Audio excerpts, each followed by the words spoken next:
She fired him on a Tuesday. By Wednesday morning, her billion-dollar company was burning to the ground, and the only man who could save it was sitting in a hospital room holding his 8-year-old daughter's hand. Aurora Sinclair had built her empire on the belief that no single person was irreplaceable. In 36 hours, she would learn exactly how wrong she was. If you've ever been underestimated, overlooked, or thrown away by someone who didn't bother to look closer, this story is for you. Hit that like button, drop a comment with the city you're watching from, and let's see how far this story travels. Now let's begin. The elevator doors opened at 11:47 on a Tuesday night, and Logan Pierce stepped out onto the 4th floor carrying a canvas tool bag, a cold cup of gas station coffee, and absolutely zero expectations for how the next 12 hours were going to go. He already knew about the coolant sensor malfunction in server room C before the alert hit the on-call system. He'd noticed it 3 days earlier, a faint irregularity in the thermal readout that most people would have dismissed as noise. Logan didn't dismiss things. He never had. He'd written up the issue in the maintenance log, flagged it to his supervisor, and when nobody responded, he'd quietly ordered the replacement part himself, paid for expedited shipping out of his own pocket, $47 he didn't really have, and scheduled the repair for tonight. That was Logan in a nutshell. He fixed things nobody else noticed were broken, and he did it without asking for anything in return. Viridian Systems occupied 6 floors of a glass tower in downtown San Francisco, and at nearly midnight, most of those floors were dark. The lobby downstairs was staffed by a single security guard named Terrence, who always waved Logan through with a nod and sometimes offered him half a sandwich if it had been a slow night. The executive floors above were silent. The open-plan offices where the day shift engineers worked left behind with the particular stillness of spaces that had been built for performance and only felt honest when the audience was gone. Logan belonged to a different part of the building, the mechanical rooms, the crawl spaces behind the server racks, the places with cable conduit running along the ceiling and humidity sensors mounted at knee height and floor drains that nobody cleaned as often as they should. He was, according to his official job title, a senior facilities maintenance technician. He'd held that title for 4 years. Before that, for the previous 2 years, he'd held a different title entirely, one that came with an office on the 5th floor and a salary that had 6 figures in it and stock options that by now would have been worth considerably more than he wanted to think about. He didn't think about it. He'd gotten good at not thinking about it. Logan set his coffee on top of a relay cabinet, unzipped his tool bag, and got to work. The coolant sensor took 40 minutes to replace. He ran diagnostics twice, confirmed the thermal regulation was holding steady across all 3 server clusters, logged the repair in the system, and was replacing the access panel when his phone buzzed. Mia. Daddy, are you working late again? He smiled despite himself. She was supposed to be asleep. She was definitely not asleep. Logan. Yes, Bug. Why are you awake? Mia. Couldn't sleep. My chest felt weird for a little bit, but it's okay now. He stopped smiling. He stood very still for a moment, the screwdriver in his hand, reading those words again. Logan. Weird how? Like the fluttering thing, Mia. Yeah, but it went away. Mrs. Henderson checked on me and said I was fine. Mrs. Henderson was their neighbor, a retired nurse in her late 60s who watched Mia on nights Logan worked late, sleeping on their couch with the kind of reliable, unquestioning kindness that Logan had come to depend on more than he liked to admit. She probably had checked on Mia, probably had taken her pulse and looked at the color of her lips, and made the same quiet assessment that Logan made every morning before school. Still here, still okay, still holding. Logan. I'll be home by 3. Go to sleep. Love you. Mia. Love you more. Don't drink too much of that gross coffee. He looked at the cup on top of the relay cabinet, took a sip. It tasted exactly as bad as she would have predicted. Mia Pierce had been diagnosed with a congenital heart defect when she was 11 months old. She'd had her first surgery at 14 months, her second at 4 years old. She was 8 now, and Dr. Renata Osei at Children's Medical Center had been managing her care for the past 3 years with a combination of medication adjustments, quarterly monitoring appointments, and the particular kind of honesty that Logan had come to appreciate even when it was hard to hear.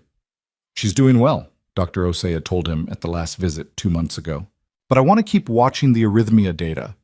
The episodes are infrequent and they resolve on their own, but I don't love the pattern I'm seeing. What does that mean for the intervention timeline? Logan had asked.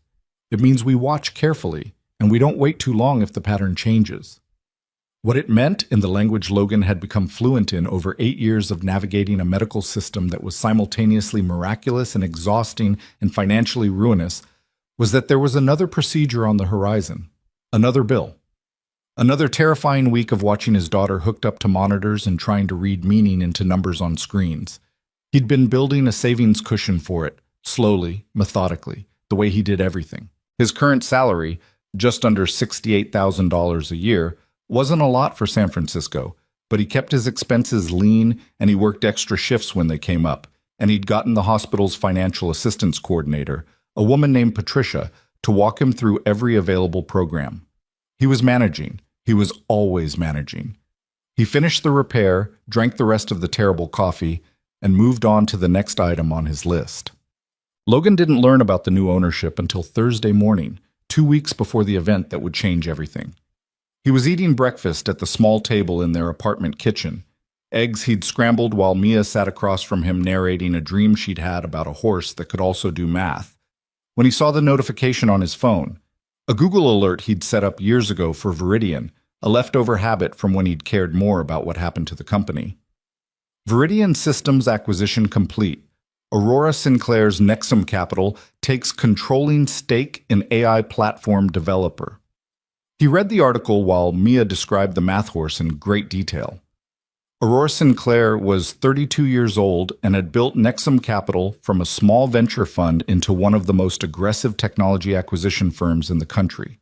The article described her as relentlessly focused, operationally ruthless, and someone who does not confuse sentiment with strategy. There was a photo. A woman in a charcoal blazer standing in front of a whiteboard covered in what looked like org chart boxes, her expression carrying the particular confidence of someone who has never been told they were wrong about something important. Logan put his phone down. "Dad," Mia said, "did you hear the part about the square roots?" "The horse was doing square roots," Logan said. "I heard. It wasn't even showing off. That's what made it interesting." He smiled at her. "Finish your orange juice." But the restructuring announcement started the following Monday. Emails from HR with subject lines like organizational efficiency review and role alignment process, and other phrases that meant the same thing they always meant. People were going to lose their jobs, and the people doing the losing had found careful language to make it feel like something other than what it was. Logan read the emails. He noted that the Maintenance and Facilities Division had been flagged for comprehensive operational review. He didn't panic. He'd been through corporate transitions before, back when he was on the other side of them, and he knew that the process had its own momentum. It would reach him when it reached him. What he did do, quietly and without telling anyone, was make a backup of every repair log he'd filed in the past 4 years. He saved it on an encrypted external drive that he kept in his tool bag, not because he thought anyone would want to look at those records, more because he'd learned a long time ago that the work you do in the background only matters if you can prove it happened.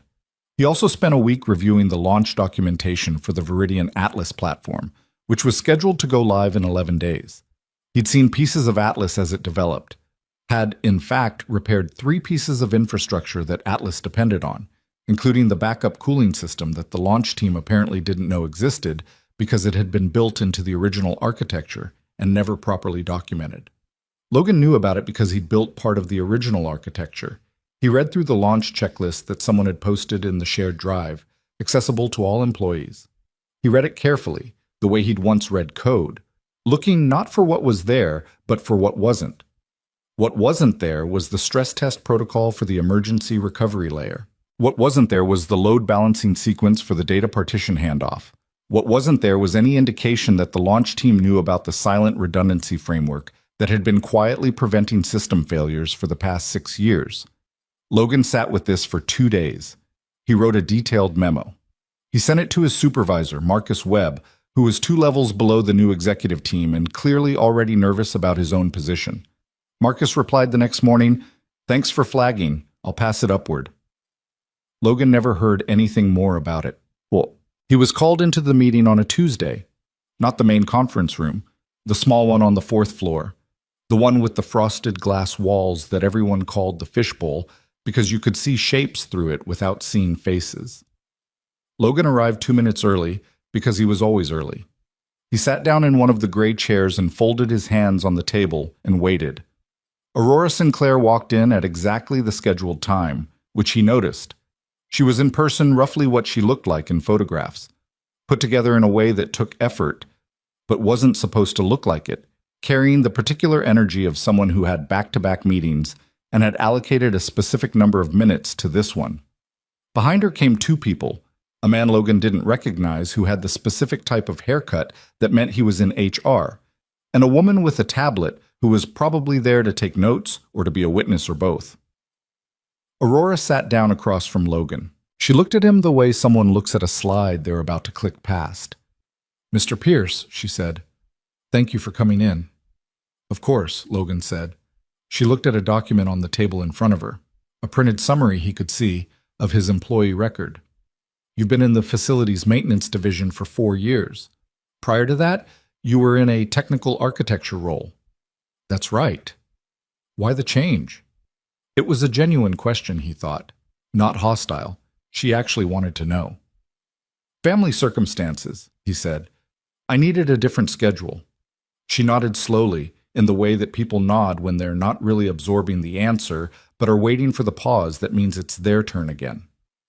"As part of the operational reorganization, we've been reviewing all roles across the organization for efficiency and alignment with strategic priorities." She said this in a tone that suggested she was reading from a script, but the script was internal. She'd delivered this speech enough times that it had become automatic. "The facilities maintenance division is being restructured significantly. We're contracting out most operational maintenance and retaining only a small specialist team." Logan looked at her. He didn't say anything. "Your position," she said, "is being eliminated effective immediately. You'll receive your severance package. I sent a memo," Logan said. She paused. "Excuse me?" "A week ago, about the Atlas launch. I sent it to Marcus Webb and asked him to pass it up. Did it reach you?" A flicker of something crossed her face. Not guilt exactly, more like the brief awareness that she should probably know what he was talking about. "There have been a significant number of internal communications during the transition. The Atlas emergency recovery layer hasn't been stress tested," Logan said. He wasn't raising his voice, he wasn't angry, or he wasn't showing it. "The original architecture has a redundancy framework built into the foundation. It's been running silently for 6 years. The launch checklist doesn't account for it, and if the system goes under heavy load during the rollout without the right handoff sequence, the redundancy layer will try to compensate, and it'll create a partition conflict." The HR man and the note-taker were both looking at Aurora. Aurora was looking at Logan with an expression he couldn't quite read. "Mr. Pierce," she said carefully, "you're in facilities maintenance. I know what my job title is. The Atlas platform has a team of 47 engineers who have been working on it for 3 years. I know. I've been watching them work on it." He paused. "Some of them are very good, but none of them know about the recovery layer because it wasn't in the documentation they inherited. I know about it because I built part of it." Silence. "That's not," she started. "It's in my original employment record from when I was hired, 2016. If you pull my full file, you'll see my role in the initial architecture work." Aurora looked at the printed summary in front of her. Logan already knew what it showed. It showed 4 years of maintenance reports and shift logs, and the stripped-down job history that HR systems generated when you changed departments, and nobody manually connected the old profile to the new one. It didn't show 2016. It didn't show the work he'd done before he stepped away.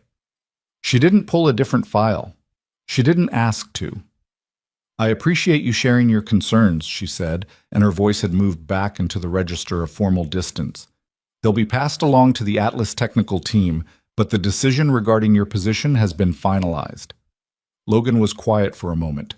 He looked at the table. Then he looked up at her. "Cancel tomorrow's system launch," he said. "It isn't ready." He said it the way he said most things, without drama, without heat. Just as a fact, offered plainly, to someone who might or might not choose to do anything with it. Aurora held his gaze for a moment. Something moved behind her eyes. He couldn't tell what. "Thank you for your service to the company," she said. Logan stood up. He picked up the lanyard with his access badge, 8 years, 2 different roles, 1 building, and placed it on the table in front of her without being asked. "Good luck with the launch," he said. He walked out of the fishbowl, down the hall to the elevator, and out of the building into the gray San Francisco afternoon. He called Mia on the walk to the parking garage. "How was school?" he asked. "We did fractions. I was good at them." "Of course you were." "Dad, are you okay? You sound weird." He thought about that. "I'm fine, Bug," he said. "I'll explain later. How's your chest today?" "Normal. Seriously, what happened?" "Later," he said. "I love you." "Love you more," she said, suspicious but willing to wait. He took a different route home than usual, which wasn't like him. He ended up parked near the water for about 20 minutes, watching the bay. He wasn't much for dramatic gestures or symbolic moments, but he needed somewhere to sit with the feeling before he walked back into the apartment and had to be okay in front of his daughter. The feeling was complicated, not devastated. He'd been devastated before, 7 years ago, in a hospital corridor with white walls and a doctor who couldn't meet his eyes. And this wasn't that. This was smaller and duller than that. Closer to tired, maybe. Tired in a specific way. The exhaustion of a person who has been carrying something heavy for a long time and has just been told that the carrying didn't count. He'd known, at some level, that the transition would reach him eventually. He wasn't naive about the way these things worked. He'd watched it happen to other people, back when he was the person making those calls, and he hadn't always been proud of every decision he'd made. He'd told himself that the ones who were let go would land somewhere. Most of them had. Some hadn't. He thought about the Atlas launch. He thought about the specific sequence of events that he understood would occur. Not guessed, not feared, but understood the way you understand physics. The load would build, the recovery layer would detect stress, the handoff sequence would misfire, the partition conflict would cascade. He had tried to prevent it. He had done what he could. He started the car and drove home. Their apartment was a 2-bedroom unit on the 3rd floor of a building in the outer Sunset, which was the kind of neighborhood that tourists didn't visit and longtime San Franciscans moved to when they stopped trying to keep up with the parts of the city that were performing vitality. It was foggy a lot. The grocery store was an 8-minute walk. The landlord, an older Vietnamese man named Mr. Dinh, had raised their rent twice in 4 years, but had also fixed the heater without being asked, and once brought them a pot of soup when Mia had the flu. Logan liked it. It felt like an honest place. Mia was at the kitchen table doing homework when he came in, Mrs. Henderson in the armchair in the living room watching a nature documentary with the sound low. Logan paid her for the afternoon, added a little extra because he always did, and walked her to the door. Then he made dinner. He made pasta with a jarred marinara that Mia preferred over anything he'd ever made from scratch, which he had accepted as one of the minor humiliations of parenting, and he sat across from her at the table while she ate and told him about fractions and the math horse dream again in more detail than he had previously received. "So," she said, when she'd finished, "are you going to tell me what happened?" She was 8 years old and looked at him with the particular directness of children who have spent too much time around adult worry and have learned to read the specific silences that mean something is wrong. Logan put his fork down. "I lost my job today," he said. Mia absorbed this. She was quiet for a moment. "Because of the new boss lady?" He raised an eyebrow. "How do you know about the new boss?" "You've had that Google alert thing going off for 2 weeks, and you always make the same face when you read it." She twirled pasta around her fork. "Are we going to be okay?" "Yes," he said, and he meant it, because he had savings, and he had skills, and he had a plan, even if the plan needed some revising. "We're going to be fine. Don't worry about that part." "I'm not allowed to worry about things I'm not allowed to worry about," she said, which was something he'd told her approximately 400 times, and which she had turned into something that sounded like a criticism of him. "What are you going to do?" "I'll find something. I know a lot of people in the field." She looked at him for a long moment. "You should have told them who you really are, Dad." Logan looked at his daughter. "Wow, what do you mean?" "I mean, She made a gesture with her fork that was vague but somehow communicated everything. You know things. You're the one who fixes everything. You always know what's going to go wrong before it does. And you just... Another gesture. You never tell anybody. He didn't say anything for a moment. I told them, he said finally, today, when it mattered. And they didn't listen. Mia considered this with the solemnity of someone encountering a fact about the world that is disappointing but not surprising. That's really dumb of them, she said. Yeah, Logan said. It kind of is. Dumb. He called Marcus that evening, not because he expected anything, but because Marcus had been decent to him and deserved a direct conversation rather than hearing through the grapevine. Marcus picked up on the third ring, sounding harassed. Logan, hey, I heard. I'm sorry, man. They had a list, you know. It wasn't personal. I know, Logan said. Did my memo get anywhere? A pause. I forwarded it. I don't know if anyone actually... It's been insane up here. The acquisition team has basically been running everything, and the engineering leads are all heads down on the launch prep. I don't think... Marcus stopped. Did it get to the right people? Probably not, honestly. I don't know. Okay. Logan? What was in it, the memo? What were you flagging? Logan told him. Simply, precisely, the way he'd told Aurora, though with more technical detail because Marcus would follow it. The silence on the other end of the line was different from Aurora's silence. Marcus was actually thinking. That's... Marcus said. That's bad. That would be really bad. Yes. Should I escalate this? That's your call, Logan said. But I wouldn't wait. Logan, if you're right about this, I'm right about it. Another silence. I'll try, Marcus said. I don't know if anyone will listen. There's a lot of... It's political right now. Nobody wants to be the person who delays the launch. I understand, Logan said. After he hung up, he sat on the couch in the living room for a while. The apartment was quiet. Through the wall, he could hear Mia moving around in her room, the small sounds of her getting ready for bed.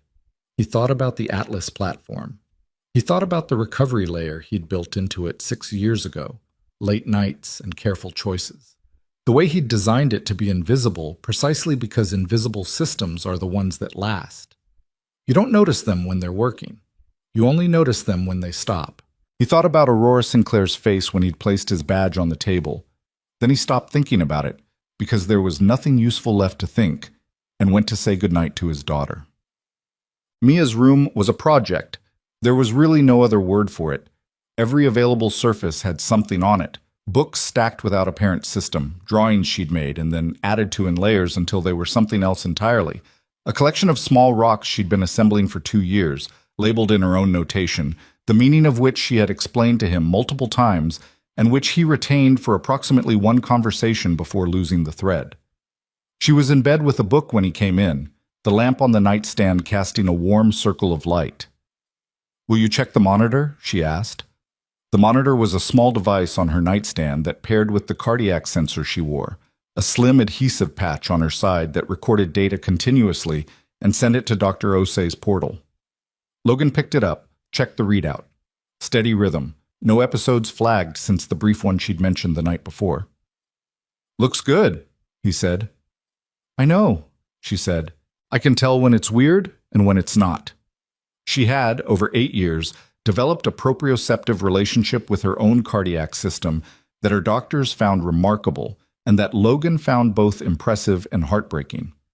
No 8-year-old should have to be that intimate with the mechanics of their own survival. He sat on the edge of her bed. She put the book down. Dad, she said, tell me about when you built things. It was something she asked occasionally, in the quieter moments. He used to avoid it, now he didn't. What do you want to know? Did you like it? Building the computer stuff. Yes, he said honestly. Yeah, I really did. Did it feel like you were making something that mattered? He thought about that. At the time, it felt like I was building something that would keep working long after I stopped working on it, something that would hold. Mia was quiet. Are you glad you stopped? He looked at her. Her small face in the lamplight, the dark circles under her eyes that had always been there since the second surgery, the way she held very still when she was asking something that actually mattered to her. I didn't stop, he said. I just changed where I was working. She seemed to think about this. That's kind of a sad answer. Maybe, he said, or maybe it's just honest. She reached out and took his hand, held it briefly with the unself-conscious ease of a child who has always reached for her parent and found them there, and then let go and picked up her book. Good night, Dad. Night, Bug.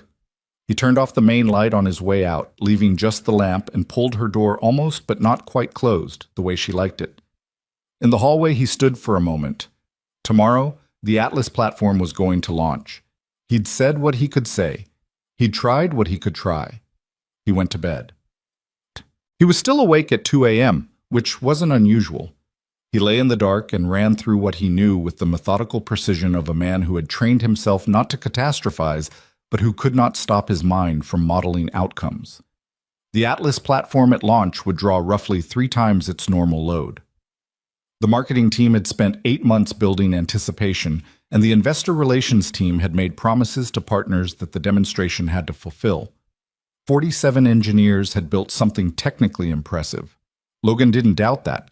What they hadn't done, what they couldn't have done because they didn't know it existed, was account for the behavior of the emergency recovery architecture when it encountered load conditions outside its design parameters.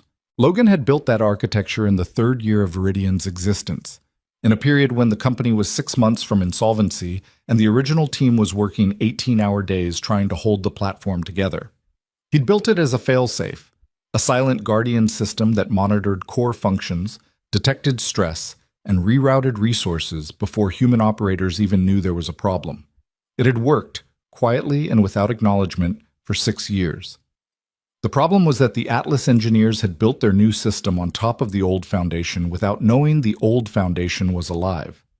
When Atlas came under heavy load, the recovery architecture would perceive the load pattern as a stress event and activate. Its rerouting protocol would conflict with Atlas's own load balancing logic. The two systems would enter a feedback loop. Logan had calculated with reasonable confidence that this feedback loop would produce visible failures within the first 30 minutes. He lay in the dark and thought about this.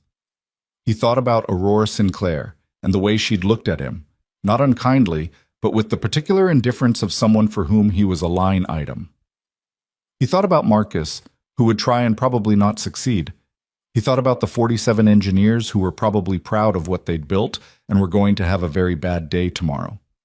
He thought about Mia's appointment on Wednesday, the quarterly check-in with Dr. Osei, the review of the cardiac monitoring data, the conversation he half expected to have about what came next in her treatment. At some point, without meaning to, he fell asleep. In the morning, he made Mia's breakfast and packed her lunch and walked her to school and came home and updated his resume for the first time in 4 years. It needed work. His recent employment history, facilities maintenance, 3rd shift, was accurate but incomplete in ways that were hard to explain without explaining things he didn't particularly want to explain. He wrote careful, honest descriptions of what he'd actually done in those 4 years, and then sat back and read them and thought, this is the work of someone who knows exactly what they're doing and chose to do it in a place where nobody could see them. That was true. That had been the point. His phone showed 6 missed calls from Marcus by 11 o'clock. He looked at them for a moment, then put his phone back in his pocket. He went to pick up Mia from school at 3. She came running out the front door with the kind of kinetic energy that she had on the good days, backpack swinging, and she didn't slow down until she crashed into him at approximately full velocity, which he caught because he was always there to catch it. Dad, she said, something's happening at your old job. Kayla's mom was looking at the news on her phone and she looked really stressed. Logan looked down at his daughter. Tell me about your day, he said. He was going to get everything he needed to know soon enough. Oh, he found out at 4:17 p.m. when he finally looked at his phone. The first headline he saw read, Viridian Systems Atlas Launch in Chaos. Platform Failure Triggers Market Freefall. He sat down on the couch. He read. He read for a long time, The details that came through in the first wave of reporting were incomplete and sometimes contradictory. The way news always is in the hours after something breaks. But the shape of it was clear enough. The launch had gone well for approximately 20 minutes. Then systems had begun behaving in ways nobody could immediately explain. Security protocols had failed in sequence. Data had become inaccessible. The feedback loop he had predicted had behaved almost exactly as he'd modeled it would. The stock was down. The investors were on the phone. The engineers were in crisis mode in a building Logan no longer had access to. He put his phone down. Mia came in from her room, looked at his face, and said nothing, which was an unusual choice for her, and which meant she understood something significant was happening. "I have to make a decision," Logan said. She sat down next to him on the couch. She was quiet for a moment. "Is it about whether to help them?" she asked. He looked at her. "Yeah." She thought about this in the particular serious way she thought about things that actually mattered. "Do you want to?" Did he want to? He turned the question over. He didn't want to save Aurora Sinclair's investment. He didn't feel any particular urgency about that. What he felt, when he let himself feel it clearly, was something older and more complicated. The specific ache of a person who built something carefully, something that was supposed to hold, and is watching it come apart from the outside. "It's not really about what I want," he said. Mia leaned against him. "Then what is it about?" He didn't answer right away. The afternoon light was coming through the window at a low angle, catching the dust motes in the air the way it did this time of day. "There are people in that building right now who are very scared," he said finally, "and I know something they don't." Mia was quiet. Then, "That seems like an answer." "Maybe," he said. His phone was buzzing again. He looked at it. A number he didn't recognize. He had a pretty good idea who it was. He didn't pick up. Not yet. He and Mia sat together on the couch for another few minutes while the afternoon light moved across the floor, and then he got up and started dinner, and put his phone face down on the counter and thought about what came next. Because something was coming next. It always did. The question was just what shape it was going to take. The unknown number called 3 more times before Logan picked up. He was standing at the stove, stirring pasta he wasn't really tasting, when the 4th call came in, and he looked at it for a long moment and thought, "Whoever this is, they're not going to stop." He wiped his hand on a dish towel and answered. "Pierce." The voice on the other end was male, tightly wound, the kind of voice that belongs to someone who has been awake for a long time and is running on something other than calm. "This is Derek Holt, Chief Technology Officer, Viridian Systems." Logan knew the name. He didn't know the man personally. Derek had been brought in as part of the executive restructuring 2 months before the acquisition closed, one of Aurora's people.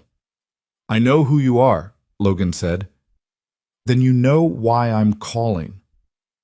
"I have a general idea." A pause that was too short to be comfortable. "We need you in the building, tonight, as soon as you can get here." Logan turned the burner down. In the other room, Mia was doing something at her desk. He could hear the soft scratch of her pencil, the occasional quiet sound she made when she was concentrating. "Your CEO fired me yesterday," Logan said. It wasn't a complaint, just a fact he wanted acknowledged. "I know," Derek said. That's a conversation that needs to happen. But right now we have a platform in active failure, and my entire engineering team cannot figure out why, and one of my senior architects found a file signature in the base layer that traces back to your original employment record." A breath. "You built the foundation this thing is sitting on." "Part of it. The part that's currently trying to eat itself, apparently." His voice cracked slightly on the last word. Not emotional, just a man at the edge of his operational capacity. "Pierce, I'm asking you, whatever the issue is with the transition, whatever happened yesterday, we can sort that out. But I need someone who understands what's happening down there, and right now you're the only candidate." Logan looked at the stove. He thought about what he'd said to Mia on the couch. "There are people in that building right now who are very scared, and I know something they don't." "I have my daughter's medical appointment tomorrow morning," he said. 9 a.m. "I'm not moving that." A beat of silence. "Understood. And I want to talk to Aurora Sinclair directly, not HR, not a lawyer, her." Another beat, slightly longer. I'll make that happen. Then I'll be there in 45 minutes, Logan said, and hung up. He finished cooking. He served Mia her pasta with the jarred marinara. He sat across from her and ate and listened to her talk about a book she was reading, and he let her have that. The ordinary evening, the ordinary dinner, because she'd had enough days disrupted by the fragility of things. When she was done, he told her he had to go out for a few hours. He called Mrs. Henderson. He kissed Mia on top of the head while she was doing the dishes, which she did without being asked on the night she sensed he was carrying something. Be careful, she said, which was something she'd started saying recently. He didn't know where she'd picked it up. Always, he said, which was not entirely true, but was true enough for tonight. The building looked different at night under crisis conditions than it did under crisis conditions at midnight on a normal Tuesday. Logan noticed this as he pulled into the parking structure. The lights on 3 floors that were usually dark by 9, the cluster of cars outside the main entrance that didn't belong to overnight staff, the particular quality of activity that isn't productive but is very busy. Terrence was at the security desk. He looked up when Logan walked in, and his expression did something complicated. Logan, he said. Hey, Terrence. They said you were coming. He slid a visitor badge across the desk. A visitor badge, not an employee badge. Logan noticed that, noted it, and picked it up without comment. Derek Holt's up on 6. He said go straight up. Thanks. For what it's worth, Terrence said, I told my nephew not to invest. Logan paused. Does your nephew own Viridian stock? He does not, Terrence said, because I told him not to. Logan allowed himself a small smile. Good instincts. He took the elevator to 6. The 6th floor was the kind of controlled chaos that happens when smart people encounter a problem they can't solve and have been awake too long. Engineers at standing desks and laptops, multiple screens showing diagnostic dashboards. The low, constant sound of keyboards and voices kept deliberately flat because raising them would mean admitting how bad things were. Derek Holt was exactly what his voice had promised, a man in his mid-40s who had been formidable earlier in the day and was currently running on the fumes of that formidability. Tall, jacket off, tie loosened to a degree that probably felt radical to him. He crossed the room when he saw Logan and shook his hand with a grip that said, "Please fix this," more clearly than any words would have. "Thank you for coming," he said. "Show me what you've got," Logan said. Derek walked him to the main diagnostic station. A young engineer, couldn't have been more than 26, with the pale skin of someone who hadn't been outside since morning, slid out of the chair to give Logan access without being asked. Logan sat down, pulled the keyboard toward him, and looked at the screens. He looked at them for about 90 seconds. Just looked. The way a doctor looks at an X-ray, reading it rather than scanning it.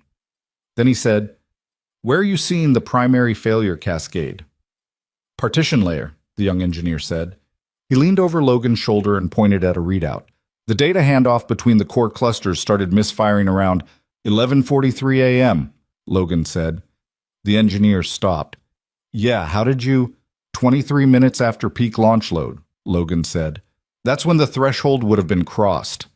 He pulled up a system architecture diagram that was 3 layers deep and wrong in one specific way that mattered enormously. He looked at it. Your recovery system activated at 11:41. What recovery system? Derek said. Logan turned in the chair and looked at him directly. The emergency recovery architecture that's been embedded in the platform's base layer since 2017. It was designed to activate under stress conditions and reroute resource allocation automatically before human operators detected a problem. He paused. Nobody told your team about it. The silence that followed was the silence of a room full of engineers having a collective realization. That's... Derek started. It's been working quietly for 6 years, Logan said. It's why you've had fewer unexplained outages than your competitors. Your team probably credited good engineering. He wasn't being cruel about it, just accurate. When Atlas launched and the load hit the threshold, the recovery architecture interpreted the stress pattern as an emergency and activated. Its rerouting protocol runs on a different logic tree than Atlas's load balancing system. They entered a feedback loop. Derek sat down heavily in a chair behind Logan. They've been fighting each other. Yes, for 8 hours, roughly. A pause. Can you fix it? Logan looked back at the screen. He was already several steps ahead in his thinking. Had been since last night, if he was honest, mapping the intervention against the current state of the failure, calculating what was recoverable and in what sequence. I need access to the base layer, he said. Root level, not through the Atlas interface, directly. I'll get you clearance. And I need everyone who isn't actively running diagnostics to step back and not touch anything, Logan said. He wasn't unkind about this either, but he was clear. The system is unstable. Every time someone runs a patch attempt, they're giving it new data to react to. You've been making it worse. Another silence. This one had a different texture. A little defensive, a little ashamed. The young engineer behind him exhaled slowly. He's right, the engineer said to no one in particular. We've been running 6 patch attempts in the last 4 hours. I thought we were helping. You were working with incomplete information, Logan said. It's not the same thing as making a mistake. He meant that. He watched the engineer's shoulders drop slightly with something like relief. But Derek got him root access in 12 minutes, which was faster than Logan expected, and which he noted as evidence that Derek Holt, whatever else he was competent under pressure. Logan worked. He worked the way he'd always worked when it mattered. Not fast in the theatrical sense, not with the performative speed of someone who wants to be watched working, but with the steady, deliberate pace of someone who understands that correctness is more valuable than velocity. He moved through the base layer like someone reading a book they wrote themselves, finding the passages, checking the logic, tracing the activation sequence of the recovery architecture against what the Atlas system was doing. Around him, the room stayed mostly quiet. Derek had relayed his request, and people had pulled back from their stations, watching. Some of them watched him the way the young engineer had, with a cautious, dawning recognition. Others watched him with the slightly resentful skepticism of people who are good at what they do and are not accustomed to being sidelined by someone they've never heard of. Logan didn't mind either reaction. He wasn't here for the room. At some point, a woman he didn't know brought him a coffee. He drank it without looking up. It was actually decent. At 11:15 p.m., he found the exact handshake error in the recovery protocol's activation logic.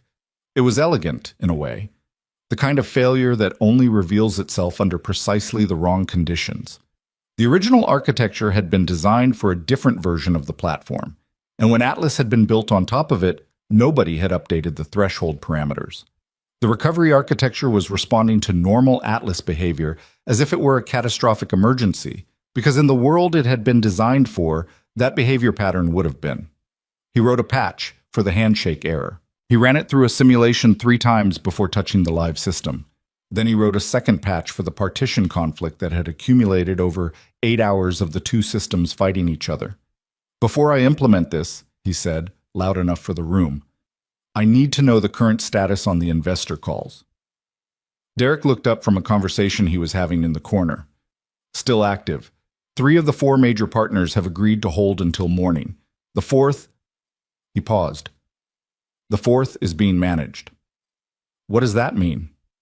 It means Aurora is on the phone with them personally, and has been for 2 hours. Logan absorbed this. Okay, he said. Implementing first patch. He ran it. The feedback loop, which had been generating cascading error reports at a rate of approximately 40 per minute for the past several hours, slowed. The counter on the diagnostic screen dropped. 40, 22, 11, 7, 4, 2. The room was very quiet. Then the young engineer said, in a voice that was almost a whisper, It's stabilizing. Not yet, Logan said. Second patch. He ran it. The partition conflict errors began resolving in sequence. Not all at once, but one cluster at a time, the way a series of locked doors opens when you find the right key. Logan watched the data streams normalize, checked the load, balancing readout, confirmed that the Atlas system and the recovery architecture had stopped fighting and returned to a state of, if not cooperation, at least coexistence. The dashboard turned from the red and yellow patchwork it had been for 8 hours to something that was almost entirely green. Logan leaned back in the chair. No one spoke for a moment. Then Derek said, "Is it stable?" Logan said. "For now. There's a permanent fix that needs to be implemented before you run anything like a full-scale load again. The recovery architecture parameters need to be recalibrated for the Atlas environment. That's a longer project. A week? Maybe less if you put the right people on it. But the immediate failure is resolved." Derek stood up. He walked over, and for a moment Logan thought he was going to shake his hand again, but instead he just stopped and looked at the screen, at the green dashboards, with an expression that was mostly exhaustion and a small, almost hidden piece of disbelief. "How long have you known about this specific failure mode?" Derek asked quietly. "I flagged it in a memo last week," Logan said.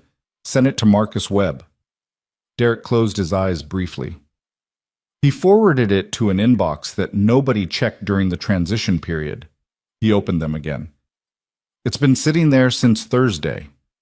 Logan didn't say anything to that. There was nothing useful to say. "I need to talk to Aurora," he said instead. She came to him. That surprised him, actually. He'd half expected to be shown into a conference room to wait. The visitor badge treatment, the implicit reminder of his current status. Instead, Derek led him to a small glass-walled office near the elevators and said, "She'll be here in 5 minutes," and left him there. He stood rather than sat. He looked out through the glass at the engineering floor, where people were cautiously returning to their stations, the energy different now, looser, the specific looseness of people who have been holding their breath for hours. He thought about Mia at home. He'd texted Mrs. Henderson at 11. "Should be done in about an hour. She's okay?" The reply had come back immediately. "Sleeping. Whatever you're doing, take your time." He was still thinking about the cardiac monitor readout from this morning, the steadiness of it, the absence of anomalies. When the door opened behind him, Aurora Sinclair did not look the way she'd looked in the fishbowl yesterday. She'd looked controlled then, assembled, deliberate, operating from a position of certainty. She looked now like someone who had been in sustained crisis for 9 hours and had spent the last 2 of those hours personally calling wealthy and unhappy people and talking them off ledges. Her blazer was gone. There was a coffee stain on the cuff of her shirt that she either hadn't noticed or no longer had the bandwidth to care about. Her expression when she came through the door was not hostile, but it wasn't open either. She stopped a few feet inside the room. They looked at each other. "The system is stable," she said. It wasn't quite a question.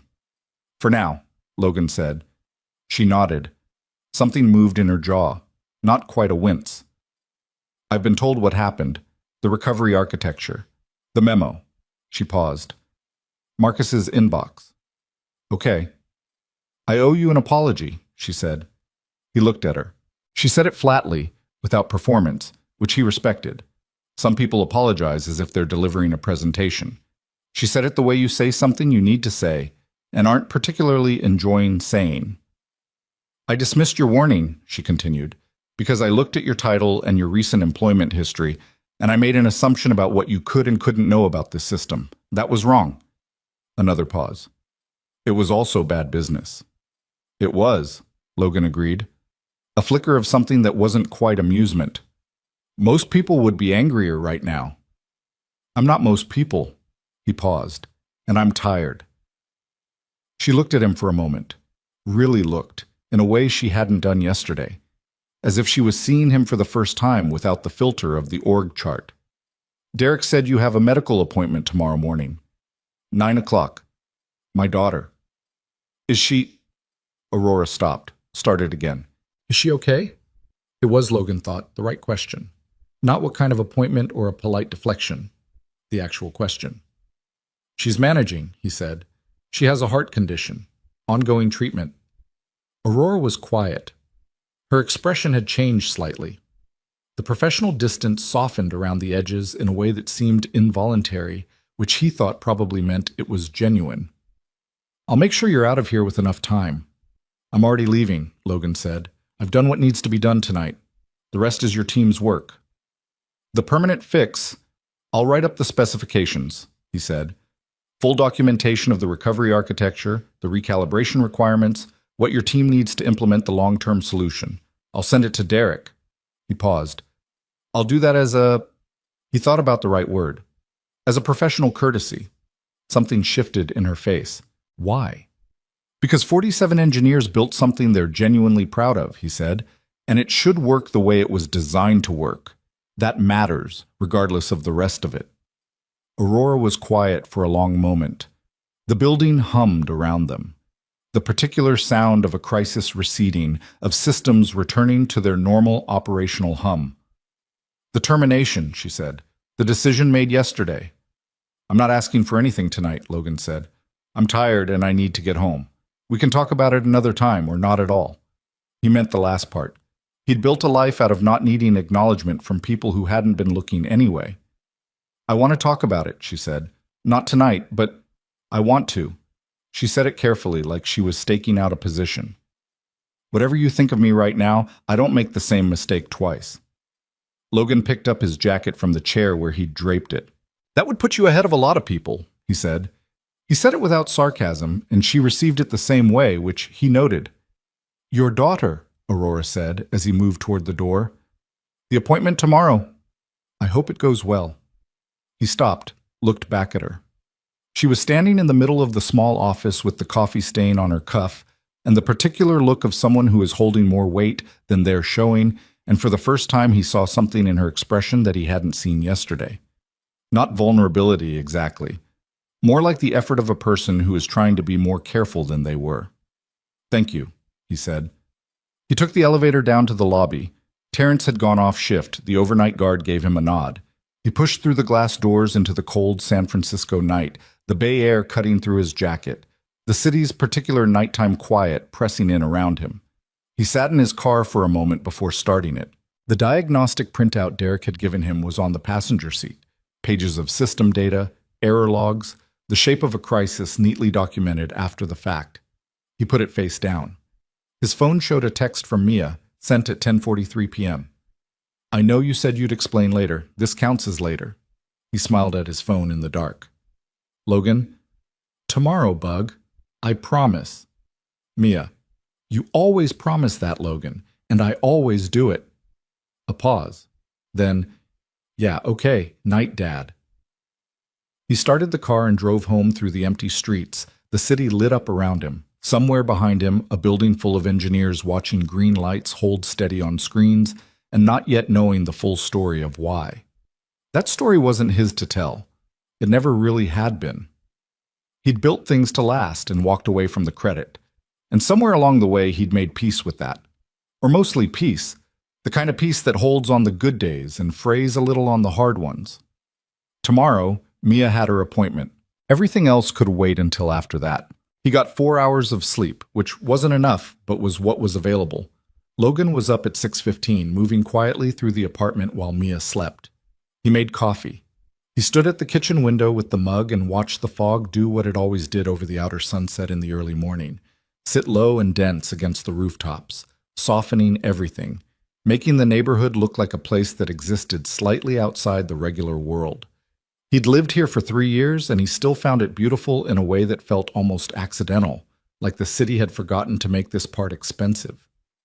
He showered and changed and was scrambling eggs when Mia appeared in the hallway in her pajamas, her hair doing something architectural on one side from sleeping on it, squinting in the kitchen light. You're making eggs, she said. Astute. You only make eggs on appointment days. She climbed onto the stool at the counter. Because you think protein is important before hospitals. Protein is important before hospitals. You've said that approximately 900 times. And yet here we are with eggs. He slid a plate in front of her. How's your chest? She pressed her hand to her sternum, a gesture so habitual she probably didn't notice she was doing it anymore. Fine. Normal. She picked up her fork. Dad, last night you said you'd explain. He sat down across from her with his own plate and told her. Not all of it, but the relevant parts. The call from Derek, the drive back to the building, what he'd found in the system and how he'd fixed it. He told it plainly, without drama, the way he told her most things. She listened with the focused attention she brought to things that actually mattered to her, not touching her eggs until he was done. So you saved it, she said. The system needed to be corrected. I corrected it. Dad, You saved $1 billion company. The jury's still out on the $1 billion part. Mia looked at him with the expression she had, the one that said she found his deliberate understatement both endearing and slightly exasperating. And the boss lady, you talked to her? Aurora, yeah. Was she sorry? He thought about that, the coffee stain on her cuff, the flatness of the apology, which had somehow made it more credible. She was. Good, Mia said, and went back to her eggs with the decisive air of someone who has rendered a verdict and closed the case. Then, after a moment, are you going to go back? To work there? I don't know yet, he said honestly. That's a conversation that hasn't happened. What do you want? It was the same question she'd asked last night, and he still didn't have a clean answer. He wanted Mia's appointment to go well. He wanted the cardiac data to show what he hoped it would show. Everything else, the job, Aurora, the question of what happened next, felt like a secondary problem until that one was resolved. I want you to eat your eggs, he said, so we're not late. Children's Medical Center was 40 minutes from their apartment on a light traffic morning. Logan knew the route the way he knew a few other routes in his life. Not just the turns, but the texture of the drive, the specific quality of the light at different times of day, the parking structure entrance that looked like the wrong one but wasn't. He'd driven it dozens of times. It never felt entirely routine.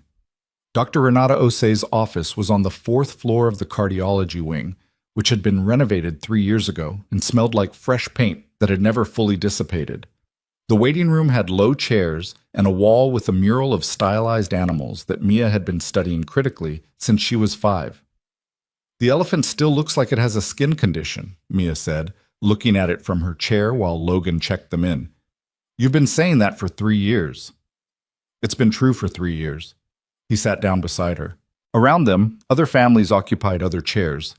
Parents with the particular careful stillness of people waiting for news. Children of various ages at various stages of patience. Logan had spent a lot of time in this room. He knew the rhythm of it, the specific way time moved here.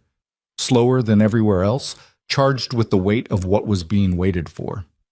Mia had her book out within 30 seconds. She was reading something with a dragon on the cover, which was a departure from her recent nonfiction phase, but which she had defended on the grounds that fiction was sometimes the more efficient way to learn things about people. Logan watched her read and tried not to run the numbers again. He ran them anyway because that was how his brain worked. The cardiac monitoring data, the frequency of arrhythmia episodes over the past 6 months, the trend line that Dr. Osei had said she didn't love. He knew enough about cardiac care to understand what the numbers suggested without knowing enough to know if what they suggested was actually what it meant. That was the specific torture of being an informed parent in a medical situation. You knew enough to be scared, and not enough to be certain. Stop running the numbers, Mia said, without looking up from her book. I wasn't. You make a face when you do it. She turned a page. It's going to be what it's going to be. Dr. Osei will tell us. He looked at his daughter, 8 years old and reading a dragon book in a cardiology waiting room with the pragmatic equanimity of someone who has had to learn very early that some things can't be controlled and the energy spent dreading them is better used elsewhere. He didn't know where she'd learned that, maybe from him, maybe despite him, maybe from the particular education of a life that had required it. When did you get smarter than me? He asked. Probably around age 6, she said, but I was polite about it. Dr. Osei came to get them herself rather than sending a nurse, which was something she did when she had things to discuss. Logan registered this and said nothing. Renata Osei was a small woman in her late 40s with reading glasses pushed up on her head and the kind of steady presence that came from years of delivering information to frighten people and having learned how to do it with precision and without cruelty. She'd been Mia's cardiologist for 3 years, and Logan trusted her in the specific way he trusted competent, honest people, which was to say, deeply and without reservation. She did the examination first. Mia sat on the table with the paper covering that crinkled every time she moved, and Dr. Osei listened and checked and reviewed the data from the monitoring patch, and Mia answered questions about the arrhythmia episode from 2 nights ago with the clinical accuracy she'd developed for describing her own symptoms. It lasted about 2 minutes, Mia said. Then it stopped. I didn't feel dizzy or anything, just the fluttering. Any shortness of breath during it? A little. But it was also late and I was half asleep. Okay. Dr. Osei made a note. Her expression was the particular neutral that Logan had learned to read. Not concerned exactly, but attentive in a way that meant she was building a picture. I'm going to review the full monitoring data from the past 8 weeks, and we'll go through it together.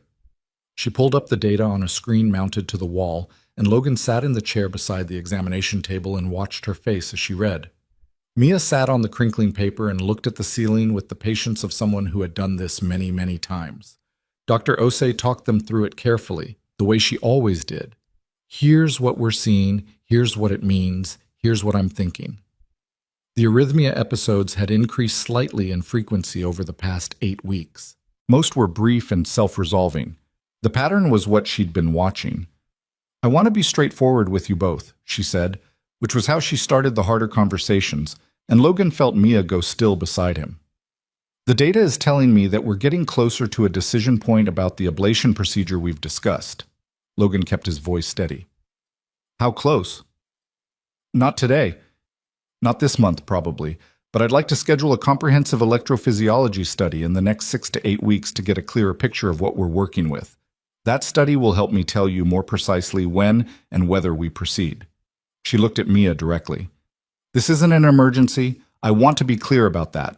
Your heart is working, we're being careful, and we're staying ahead of things. Mia nodded slowly. Okay, she said. Her voice was steady, which Logan knew did not mean she was unmoved. It meant she was 8 years old and had learned to hold hard news with both hands rather than dropping it. Can I ask something? Mia said. Of course, Dr. Osei said. If it needs to happen, the procedure, what does the recovery look like? Dr. Osei told her. Clearly, honestly, without softening it into something falsely easy or inflating it into something falsely terrifying. 3 to 5 days inpatient, several weeks of reduced activity, follow-up monitoring. A very high success rate for the specific type of arrhythmia pathway they were looking at. So I could probably still go on the school camping trip, Mia said, if we time it right.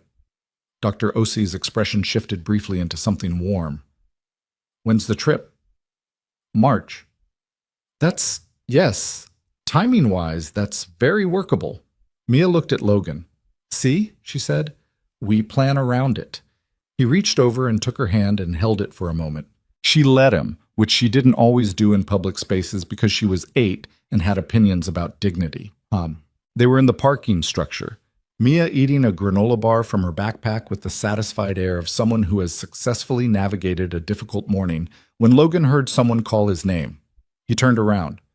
Aurora Sinclair was standing 12 feet away next to a black car with a driver who was maintaining the professional invisibility that comes with that particular job.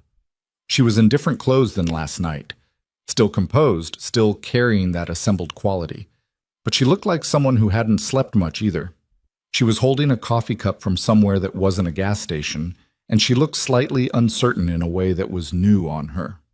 Logan stared at her. What are you doing here? He asked. She stopped, glanced at Mia. I wanted to talk to you. Derek said your appointment was here. She paused. I asked Derek where your appointment was, which, in retrospect, I understand might feel like a boundary issue, Logan said. Yes, like that. She held the coffee cup with both hands. I'm sorry, I should have waited. Mia was looking at Aurora with the frank, unfiltered assessment of a child who has not yet learned to pretend she isn't looking. Are you the boss lady? She asked. Aurora blinked, looked down at Mia. Something in her face rearranged itself. Yes, I suppose I am. You fired my dad. Mia, Logan said. That's accurate, Aurora said carefully. And then his thing broke, and you needed him to fix it. A beat. Also accurate. Mia considered her with the unhurried judgment of someone who has all the time in the world and no reason to be polite about the process. He stayed up until almost 2 in the morning. He still made eggs this morning. I know, Aurora said. Your father did something last night that most people wouldn't have done. Because most people would have been mad, Mia said. Yes. He was mad, Mia said.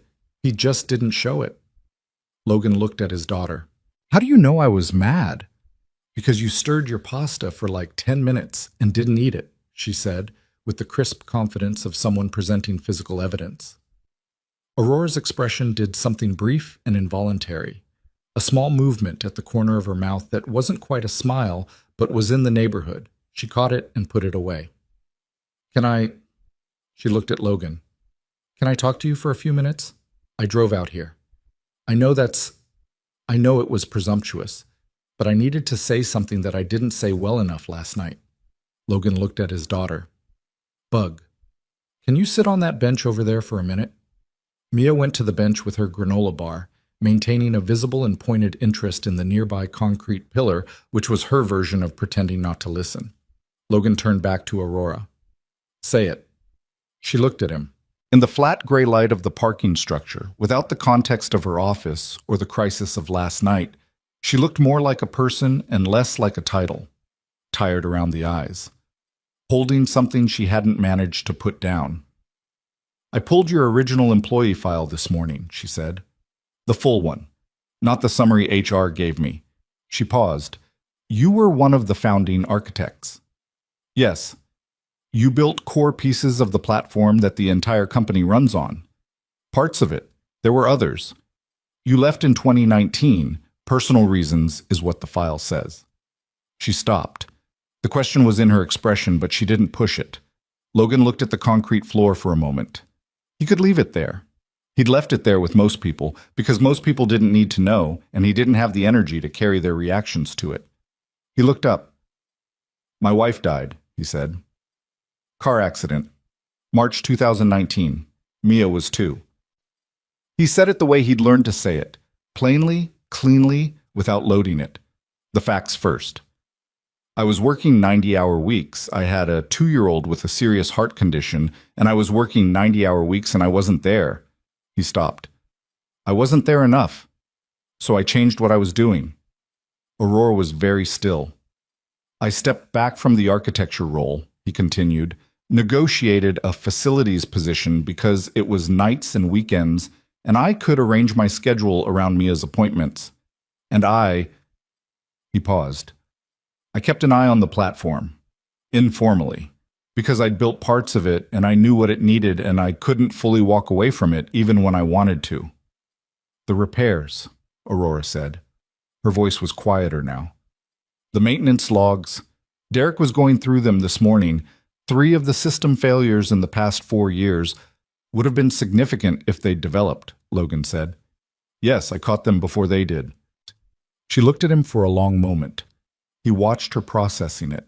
Not just the information, but the implications of it, what it meant about the way she'd read the situation when she'd walked into that fishbowl on Tuesday with her printed summary and her organizational efficiency framework and her certainty that she understood what she was looking at. I made a very expensive mistake, she said finally. You made a decision based on incomplete information, Logan said. That's not the same thing. I had the information. I had access to it. I didn't look closely enough. He held her gaze. No, you didn't. He said it without cruelty. She took it without deflecting. There were 47 engineers in that building, she said, and none of them could do what you did last night. She stopped. And you've been doing it for 4 years without asking for anything, without anyone knowing. I wasn't doing it for recognition. I understand that, she said. That's what I'm trying to... She stopped. Started again. What kind of person does that? It was a genuine question, Logan thought, not rhetorical. She actually wanted to know. He thought about how to answer it honestly. The kind who built something and couldn't stop caring whether it held. Aurora looked at him for a long moment. Something shifted in her expression, not the controlled professional effect she wore like armor, but something underneath it, a layer she didn't usually let get to air. My father built a company, she said suddenly. It came out like something she hadn't planned to say. Mid-sized logistics firm, Ohio. He built it over 30 years. I watched him work myself half to death for something he genuinely loved, and when he retired, the board he'd built replaced him with someone who lasted 18 months before running it into the ground. She paused. I swore I was going to be someone who looked carefully, someone who understood what she had before she decided to change it. Logan waited. I didn't do that with you, she said. He looked at her. This was more than he'd expected from this conversation, more than he'd expected from her specifically. He adjusted his read of her, the way you adjust when you get new data. What happened to your father's company? He asked. It survived, different than it was. A pause. He doesn't talk about it much. I'm sorry, Logan said, and meant it. She shook her head slightly, not dismissing the condolence, but moving past it. The position that was terminated, she said. I want to offer you something different, something that actually reflects what you've been doing. You said we'd have that conversation later. I know, but I drove to a hospital parking structure to have it, so I think we've already established that I'm bad at waiting. Logan almost smiled. We're not doing this here, he said. Not now. Mia's appointment was... He looked over at his daughter on the bench, who was studying the concrete pillar with concentrated innocence. It was a hard morning. I need to take her home. Of course, Aurora said immediately. No argument, no negotiation. He noted that. But... He stopped. Tomorrow. Somewhere that isn't a parking structure. Name it. There's a coffee shop on Irving Street, he said. Mia calls it the foggy one because you can't always see through the windows. Something moved in Aurora's expression. Okay, she said. What time? 10. She nodded. She looked like she wanted to say something else and was deciding against it, which he found unexpectedly something like refreshing. A person who knew when to stop. How did her appointment go? She asked. If that's not manageable, Logan said. Complicated, but manageable. Aurora nodded. She glanced over at Mia on the bench. Mia, who had given up the pretense of looking at the pillar and was now looking directly at them with unself-conscious attention, granola bar halfway to her mouth. She's not much like you, Aurora said quietly. She's better than me, Logan said. She always has been. He said it the way he said true things, without sentiment dressing it up. Aurora received it the same way. He walked back to his daughter. Mia fell into step beside him, and as they passed through the parking structure toward the car, she said quietly, She seems tired. She's had a hard couple of days. Did she actually say sorry this time, like a real one? Logan thought about the conversation, the file she'd pulled, the Ohio story she hadn't planned on telling, the coffee cup held in both hands like something she was trying to keep from spilling. Yeah, he said. She did. Mia absorbed this. Okay, she said. Then I don't hate her. High praise. I'm 8. My standards are appropriate for my age. She got in the car and put on her seatbelt. Logan sat in the driver's seat for a moment. He looked in the rearview mirror at his daughter, who had opened her dragon book again with the serene efficiency of someone who does not waste available reading time. He thought about what the morning had contained. The arrhythmia data. Dr. Osei's carefully honest face. The electrophysiology study, 6 to 8 weeks out. The procedure that was probably coming, the financial weight of it that he hadn't fully calculated yet.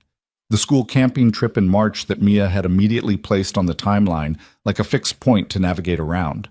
He thought about Aurora in the parking structure with her expensive coffee and her father's story and the particular look of a person who has been running very fast and has just been forced to stop and see where they actually are. He thought about the platform humming along on 6 floors of a glass tower somewhere across the city, the recovery architecture running silently inside it, doing what it had always done, holding things together in the dark, without acknowledgement, because that was what it was built for. He started the car. You know what I want for lunch? Mia said from behind her book. Grilled cheese, Logan said. A pause. Okay, you do know me, she said, but I reserve the right to be surprised sometimes. He pulled out of the parking structure into the gray San Francisco morning, the fog still sitting low over the city, everything still soft at the edges, the way it was out here before the day fully decided what kind of day it was going to be. He didn't know yet what came next. The coffee shop tomorrow. The conversation he hadn't had. The decision that was sitting somewhere in his near future, waiting for him to reach it. But for now there was grilled cheese and his daughter's voice in the back seat, and the particular feeling of a man who has made it through a hard night and a harder morning, and is, against modest expectations, still standing. That was enough for this particular moment. It had to be. The coffee shop on Irving Street was the kind of place that had been there long enough to stop trying. Mismatched chairs, a chalkboard menu that hadn't been fully updated since sometime last year, an espresso machine that sounded like it had opinions. Logan got there 8 minutes early and ordered a black coffee and sat at the table near the window. The one where you could sometimes see the street and sometimes couldn't, depending on what the fog was doing. It was doing its thing today. The window was mostly gray. He'd slept better the second night. Not well, but better. Mia had eaten 2 grilled cheese sandwiches at lunch and spent the afternoon absorbed in her dragon book and had gone to bed without incident, the cardiac monitor showing the steady rhythm he always checked before he let himself rest. He'd sat at the kitchen table after she was asleep and written the technical documentation for the Atlas recovery architecture. 12 pages, precise and complete. The kind of document he wished had existed 6 years ago. He'd sent it to Derek at 11 p.m. Derek had responded at 11:14 with 3 words. This is extraordinary. Logan had gone to bed. Aurora came in at 10:02, which was close enough to on time that he didn't register it as a statement. She was in a gray coat carrying a leather bag that looked like it worked for a living, and she looked around the coffee shop with a brief expression that told him this was not her usual kind of place, and she was deciding whether that was a problem. Apparently she decided it wasn't because she ordered something at the counter without complaint and came to his table and sat down. You weren't kidding about the windows, she said. I never kid about windows. She put her cup down. For a moment neither of them said anything, and it was the kind of silence that isn't uncomfortable but is honest. 2 people who don't know each other well enough for small talk and are both aware enough not to pretend otherwise. Derek called me at midnight, she said. He'd read the documentation you sent. I heard. His exact words were, Aurora, we had a ghost living in our walls and he just handed us the blueprints. She paused. I thought you should know he said that. He's not wrong, Logan said. Aurora looked at her cup. The board had an emergency call yesterday afternoon. I spent 3 hours explaining the failure, the recovery, and the fact that the recovery was performed by a man I'd terminated 48 hours earlier. She said it flatly, without self-pity. It was not a comfortable conversation. I imagine not. The stock has partially recovered. The 3 investor partners who were threatening to pull funding have agreed to hold pending a stability review. She looked up. The 4th one, the one I was on the phone with for 2 hours Tuesday night. He actually called me yesterday morning to say the way the company handled the crisis response was, quote, unexpectedly mature. A pause. He was specifically referring to the fact that we called in outside expertise quickly, rather than letting internal teams fail in public for another 12 hours. Logan drank his coffee. That's a generous reading of what happened. It's the reading I'm working with, she said, and there was a dryness in it that he hadn't heard from her before, closer to the actual person than the professional performance. Logan, I want to make you an offer, a real one, not a phone call at midnight with the building on fire. Okay. She reached into her bag and produced a single sheet of paper, which she placed on the table and turned to face him. He looked at it, a job title at the top, Chief Infrastructure Architect, and below it, a compensation structure that was, by any reasonable measure, a significant number. He looked at it for a moment, then he looked at her. I don't want this, he said. She hadn't expected that. It moved through her expression in a small wave. Not offense, but recalibration. Tell me what's wrong with it. The title's fine. The money is... He paused. It's a lot of money. You've earned it, several times over, apparently. I'm not arguing about whether I've earned it. He put the paper down. The schedule it implies, the hours, the expectation of what that role requires. He looked at her directly. Mia has a procedure coming up. Probably within a few months.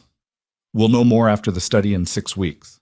The recovery is 3 to 5 days inpatient and then several weeks of limited activity. I need to be available for that, before and after and during, without it being a negotiation. Aurora was listening. Really listening.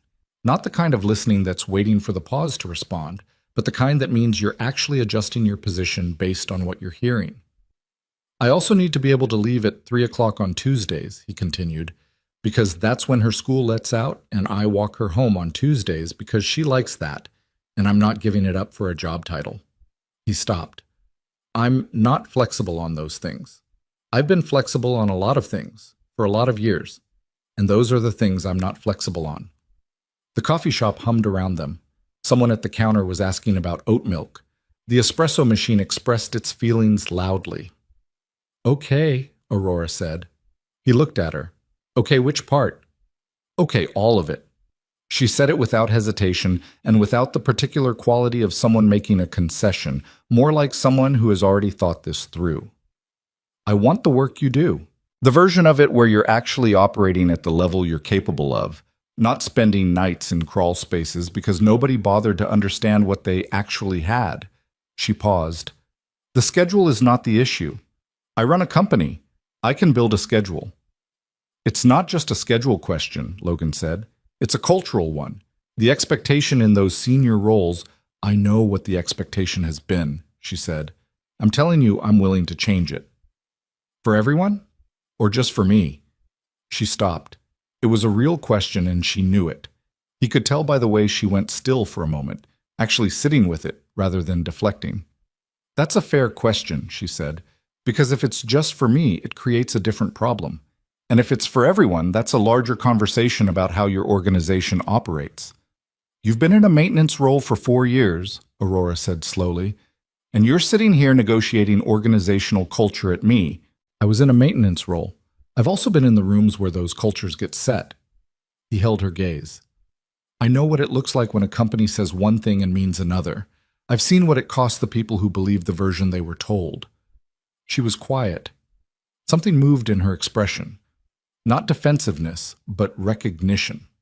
The specific look of a person encountering a truth about themselves that they've been approaching from the other side.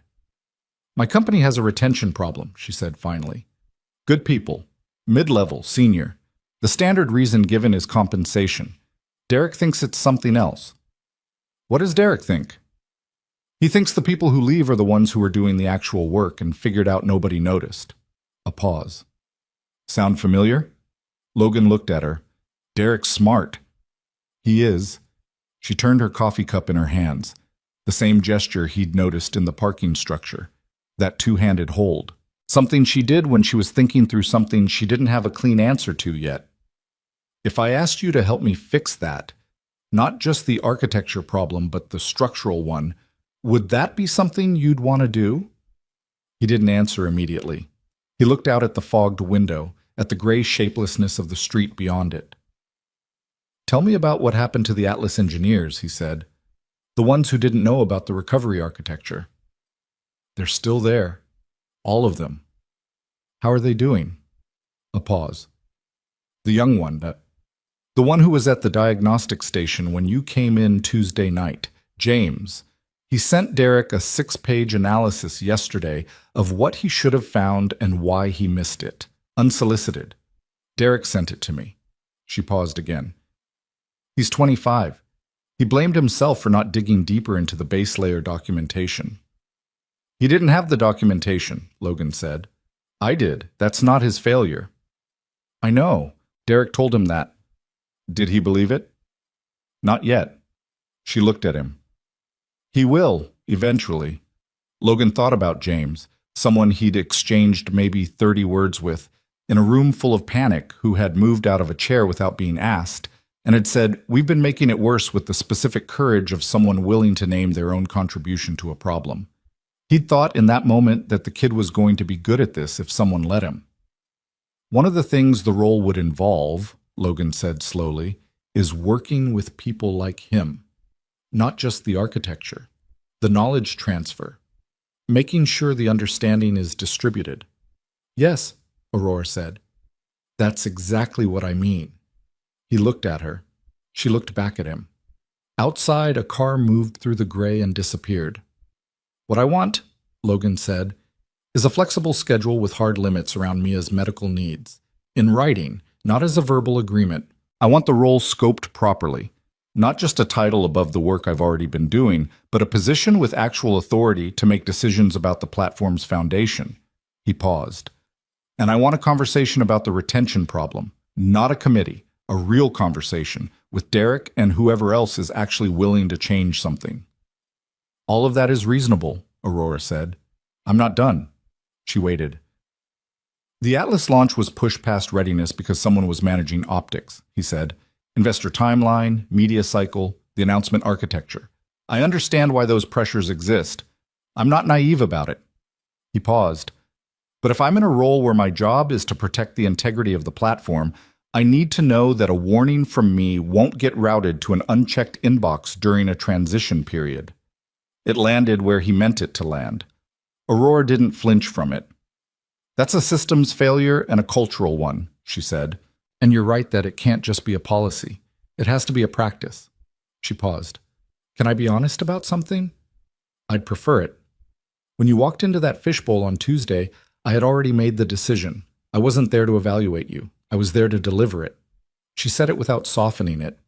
I had 40 minutes between meetings, and your termination was item 3 on the agenda. I read a summary. I didn't read a file. She stopped. That's not an excuse. It's what happened. And I want to say it out loud so we both know I understand what the mistake actually was. Logan sat with that. I've been carrying the other side of it too, he said.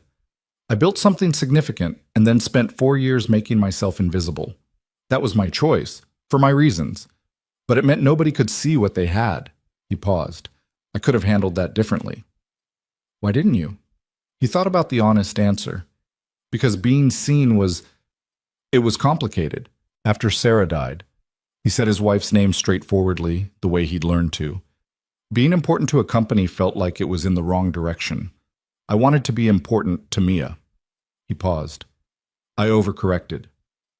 You kept the platform alive for 4 years, Aurora said quietly. From a crawl space, he said, and there was a rueful quality in it. Not bitter, but honest about the absurdity of it. Something moved in her expression again. That almost smile, closer to the surface this time. So, she said, Chief Infrastructure Architect, modified scope, hard schedule limits in writing, retention conversation with Derek, and a direct line that doesn't go to an unchecked inbox.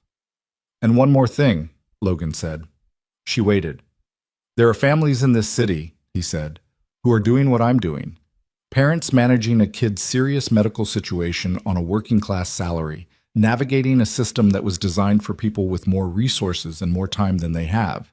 I've spent 6 years learning every financial assistance program and every administrative workaround and every way to make the math work when it shouldn't. He paused. I want to do something with that.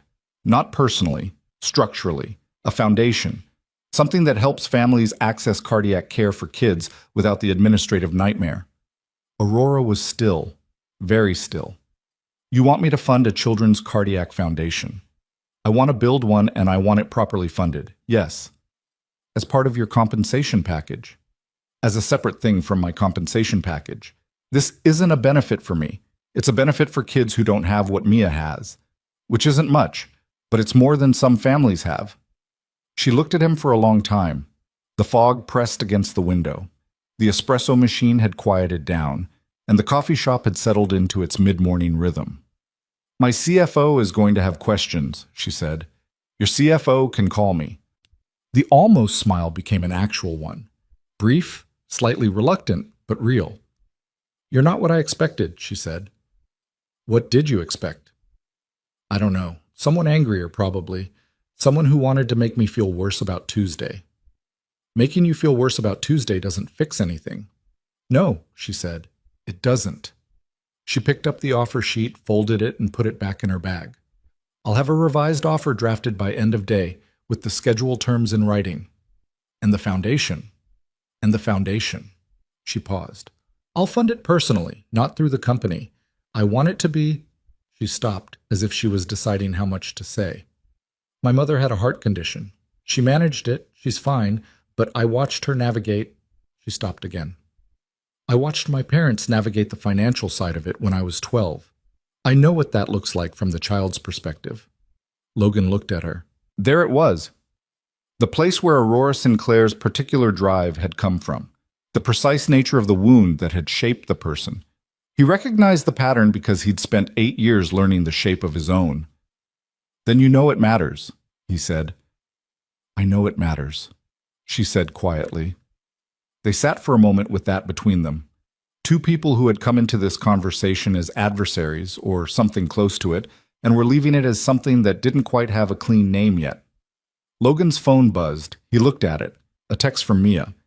"Did you order food, or are you just having coffee again?" He showed it to Aurora without thinking, which was the kind of thing you only do with someone when you've stopped performing in front of them. She read it, and that brief, real smile came back. "She's monitoring you," Aurora said. "She's been monitoring me for 8 years, Logan said. "I've accepted it." He typed back, "Just coffee." The reply came in 4 seconds. Classic dad energy. He put his phone in his pocket, looked at Aurora across the small table in the soft gray light of a coffee shop where the windows went foggy by mid-morning and the chairs didn't match and nobody was watching or performing for anyone. "I'll look at the revised offer," he said. "That's all I'm asking." He stood, and she stood. And there was a brief moment of the particular social uncertainty that happens when two people have covered significant ground in a short time and aren't sure what the appropriate physical punctuation is. They landed on a handshake, which was slightly formal for what the conversation had actually been, and they both seemed to register that at the same time, which produced something slightly lighter than the previous hour had contained. Outside, the fog was starting to thin at the edges, the way it sometimes did by late morning, not burning off dramatically, just quietly backing away, the street coming into focus incrementally. Logan walked to his car. He sat in it for a moment before starting it, the way he sometimes did when he needed to let something settle. He thought about the offer, the schedule terms, the foundation, and what it could become if it was done properly. The families it could reach, the administrative nightmare it could reduce. The version of the support system that he'd had to build manually, appointment by appointment, form by form, that could be handed to someone on day one of their crisis instead of discovered slowly over months and years. He thought about Aurora and her mother, and the 12-year-old watching her parents navigate something frightening and coming out of it with the particular drive of a person who has decided that control is the answer to fear. He thought about Mia at home, probably reading her dragon book, the cardiac monitor running its steady quiet work on her nightstand, the camping trip in March sitting on the timeline like a fixed star. He started the car. The fog was still doing its thing. The city was still working out what kind of day it was going to be. Logan drove home, and for the first time in several days, the thing he was driving toward felt like more than just the absence of the thing he was driving away from. It felt, cautiously and without expectation, like something actual. The revised offer arrived at 4:47 p.m. that same day, which told Logan something about Aurora that the morning conversation had only suggested. That when she committed to something, she didn't let it sit. He read it at the kitchen table while Mia did homework across from him, her pencil making the soft scratching sound that meant she was working on something that required actual thought. The document was 14 pages. The schedule terms were on page 3, written in plain language rather than the kind of legal circumambulation that means yes but creates room for no. Mia's medical needs were referenced explicitly. Caregiver flexibility provisions, renewable annually, no performance impact classification, in language that someone had clearly thought about rather than generated from a template. The foundation framework was on page 11. Aurora had added things he hadn't asked for: a dedicated administrative coordinator, a partnership with Children's Medical Center already drafted in principle, pending approval, a board seat for Logan if he wanted it. He read that page twice. Mia looked up from her homework.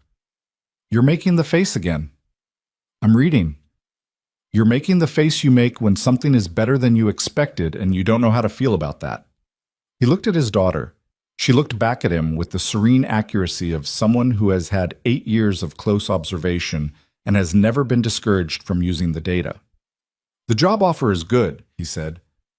"Are you going to take it?" He put the document down, thought about the honest answer, which he always tried to give her even when it was complicated. "I think so. Yes." Mia nodded. She went back to her homework. Then, after a moment, "Dad, it's okay to want things again." He went very still, She didn't look up, just kept writing, her pencil moving across the page, her voice carrying the particular quietness of someone saying a thing they've been holding for a while. "I know you stopped wanting things for yourself after Mom," she said. "I know it felt like that wasn't supposed to be the point anymore. Just me. Just keeping me okay." She paused. "But I'm pretty okay. I'm getting more okay." She looked up then, and her eyes were serious in the way they got when she was being more than 8 years old. "You're allowed to have a life that's bigger than just taking care of me." Logan sat with that. He'd known, in the abstract way that people know things they haven't examined, that Mia understood more about the past 7 years than he'd given her credit for. She'd been 2 when Sarah died. She had no memory of her mother, only photographs and the stories Logan told her, the ones he'd worked hard to tell honestly rather than hagiographically, because Sarah had been a real person and deserved to be remembered as one. What she did have was a memory of her father, the specific version of him that had existed since the loss, the man who had engineered his entire life around her well-being and had done it without visible resentment and without ever making her feel like a burden, which had required, Logan knew, more sustained effort than she would probably ever fully understand. "How long have you been thinking about saying that?" he asked. "A while," she said. "I was waiting for the right time." "What made this the right time?" She considered this. "Because you came home from that coffee shop looking like someone who remembered that they used to be good at more than one thing." She put her pencil down. "The boss lady. Aurora. You like talking to her." "I respect her," he said carefully. "That's the same thing for you," Mia said with the confidence of someone who knows her subject. "You don't like people you don't respect, and you don't respect people you don't like. It's the same filter, just running in 2 directions." Logan looked at his daughter. He thought about all the things you can't protect a child from, and all the things they learn anyway, through proximity and attention and the particular education of watching someone they love navigate a life that didn't go the way anyone planned. "When did you get this good at people?" he asked. "I read a lot," she said, "and I watch you." She picked up her pencil again. "Say yes to the job, Dad. Build the foundation thing. Let something be good for a minute." He signed the offer letter that evening, scanned it, and sent it to Aurora's assistant. The reply came 12 minutes later, from Aurora directly, not the assistant. "Welcome back. See you Monday." He put his phone down and made dinner and didn't overthink it, which was something he was consciously choosing to practice. The 6 weeks between that Thursday and the electrophysiology study were not dramatic in the way the week of the launch had been. They were quieter than that, and harder in different ways, which is how the significant things usually work. The crisis is loud and contained, and then the real weight of it settles in during the ordinary time afterward. Logan started at Viridian on a Monday. He had an office on the 5th floor, his original floor, though a different space, remodeled since he'd last worked there in the way that offices get remodeled when a company grows and then gets acquired and grows again. He spent the first morning reading through the documentation that existed and cataloging the documentation that didn't. He spent the first week in meetings with Derek and the Atlas engineering team, beginning the longer project of the recovery architecture recalibration that he'd described to Aurora in the parking structure.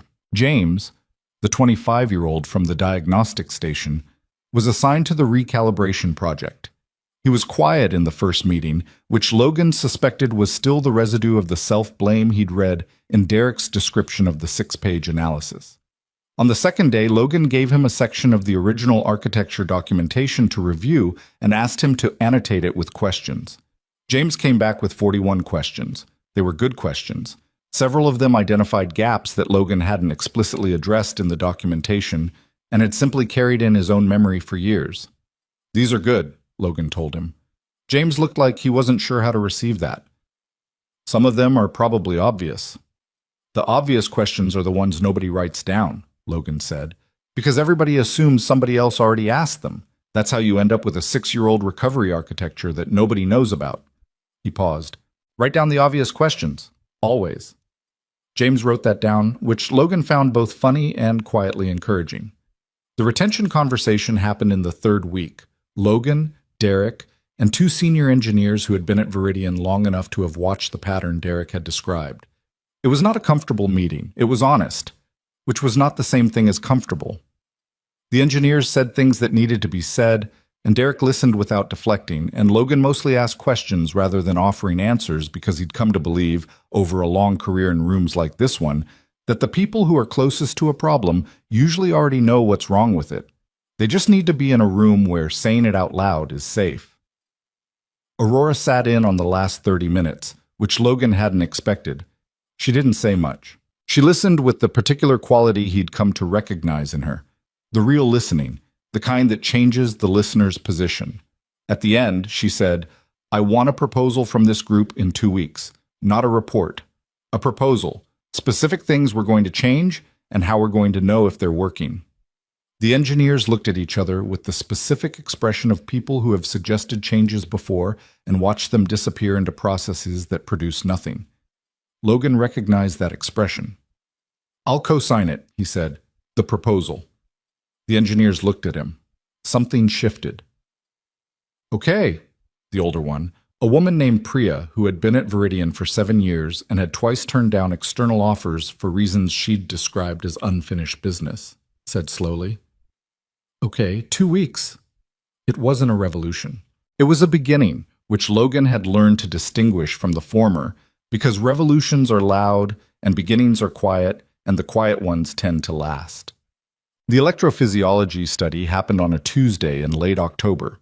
Logan left work at noon, which was not a negotiation and did not feel like one, and drove to Children's Medical Center with Mia, who had packed her dragon book and a second book in case she finished the dragon one, and a bag of the specific crackers she liked, because she had learned to prepare for waiting rooms the way a competent person prepares for travel. The study took 4 hours. Logan sat in the waiting area for most of it, which was the specific kind of difficult that doesn't look difficult from the outside. Just a man in a chair reading nothing, watching the door. Mrs. Henderson had texted him 3 times before noon offering to come sit with him, which he'd declined twice and accepted the 3rd time. So she was there too, in the chair beside him, knitting something she'd never told him the destination of, and not asking him to talk, which was the right call. Dr. Osei came out at 3:40. Logan stood up. He read her face the way he'd been reading it for 3 years, and what he read was not the worst thing and not nothing. "The study gives us a clear picture," she said.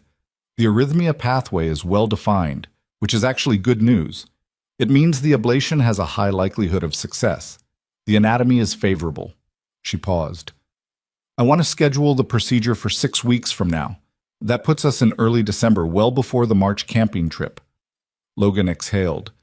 "The procedure is not without risk," Dr. Osei continued, because she was honest and he needed her to be. "We've talked about this, but the risk of the procedure is significantly lower than the risk of the arrhythmia pattern continuing to progress without intervention." She looked at him steadily. "I'm recommending we move forward. This is the right time." "Okay," Logan said. "Okay?" "I trust your read," he said. "I've always trusted your read." Dr. Osei nodded. She looked at Mrs. Henderson, who had set down her knitting, and then back at Logan. "Mia was asking questions in there," she said, with a quality in her voice that was close to admiration. "Good ones. She wanted to understand the electrical pathway. I drew her a diagram." "She keeps it," Logan said. "The diagrams. She has a folder." Dr. Osei smiled. "I know, she told me. She said she's going to be a cardiologist." Logan blinked. "She didn't tell me that. She said she didn't want to make you feel weird about it." A pause. Her words. Logan stood in the waiting room of the cardiology wing and processed the fact that his daughter had decided on a life direction and had been considerate enough not to share it with him until it had been confirmed to a doctor, because she thought it might make him emotional, and she was managing his feelings. He didn't know whether to laugh or to sit back down. He settled for taking a very slow breath and getting it together, because Mia was going to come through that door in a few minutes, and he was not going to be undone in a waiting room. She came through at 3:52, the dragon book under her arm, and she looked at his face and said, "I know Dr. Osei told you the cardiologist thing." "She did." "Are you weird about it?" "A little," he said honestly. "In a good way."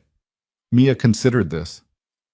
"That's allowed," she said, and walked over and leaned against him briefly, which was her version of a hug in public, and then stepped back with the dignity of a person who has a reputation to maintain. "Can we get tacos?" she asked. "We can get tacos," he said. They got tacos. Mrs. Henderson joined them. It was not a profound meal. Mia talked about the electrical pathway diagram, and about the dragon book, and about a fight she'd had with her best friend at school that had apparently been resolved to mutual satisfaction, and Logan ate his tacos and listened and let the afternoon be what it was, ordinary and specific and entirely his. He told Aurora the next morning. Not in detail, not with the weight of it arranged for effect. He stopped by her office on his way to a 9 o'clock meeting and said, "Procedures scheduled, early December. I'll need the first week out." She looked up from whatever she was reading. "Done?" she said. "And Logan, however long you need on the back end, don't cut it short. It's covered in the contract." "I know it's in the contract," she said. "I'm telling you as a person, not as a contract." He looked at her. She looked back at him with the particular directness she had, the one that had initially read as coldness and had turned out to be something closer to the opposite, just compressed. A person who didn't have a lot of warmth to spend wastefully and therefore spent it carefully. "Thank you," he said. She nodded, went back to her reading. He went to his meeting. This was the shape of how things had developed between them. Not dramatically, not in the way of a story that wanted you to notice it was happening, but incrementally and practically, the way real things tend to build. They worked well together. That had been apparent within the first week. Logan knew the platform's history, and Aurora knew how to move an organization, and those two things, in combination, produced outcomes that neither of them had managed as effectively alone. Derek had observed this and said nothing, which was its own kind of comment. There were longer conversations, too, the kind that happened when meetings ran over and turned into something else, or when they were both still in the office at 7 o'clock for no particular reason, and it stopped being about work. She told him about Nexum Capital, the early years, the bets she'd made that hadn't paid off, the ones she'd almost not made that had defined everything. He told her about the founding years at Viridian, the 6-person team in a rented office in Soma, the particular energy of building something from scratch that he'd never quite found again and hadn't let himself miss until recently. She'd asked him once, on a Thursday evening with the city going dark outside the office windows, "Do you think you'll build something from scratch again? Someday?" He'd thought about it. "I think I already am," he'd said. "The foundation. It's not software, but it's from scratch." "That's different from what I meant." "I know," he'd said, "but it's also true." She'd been quiet for a moment, looking at the window. "I used to think the thing I was building was the company, the portfolio, the numbers." A pause. "I'm less sure what I'm building than I was 2 years ago, which is—" She stopped. "Uncomfortable," he offered. "Uncomfortable," she agreed, "but probably necessary." He'd looked at her then, at the person who had walked into a fishbowl 6 weeks earlier with a printed summary and a schedule to keep, and at the person who was sitting across from him now, a little less armored, a little less certain, a little more willing to occupy the uncertainty without filling it immediately with action. The change was real.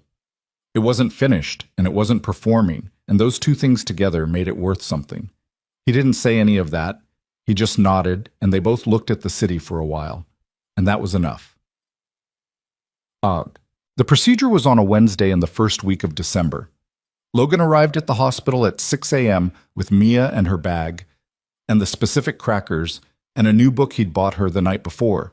Not a dragon one, though he'd considered it, but something she'd mentioned wanting to read.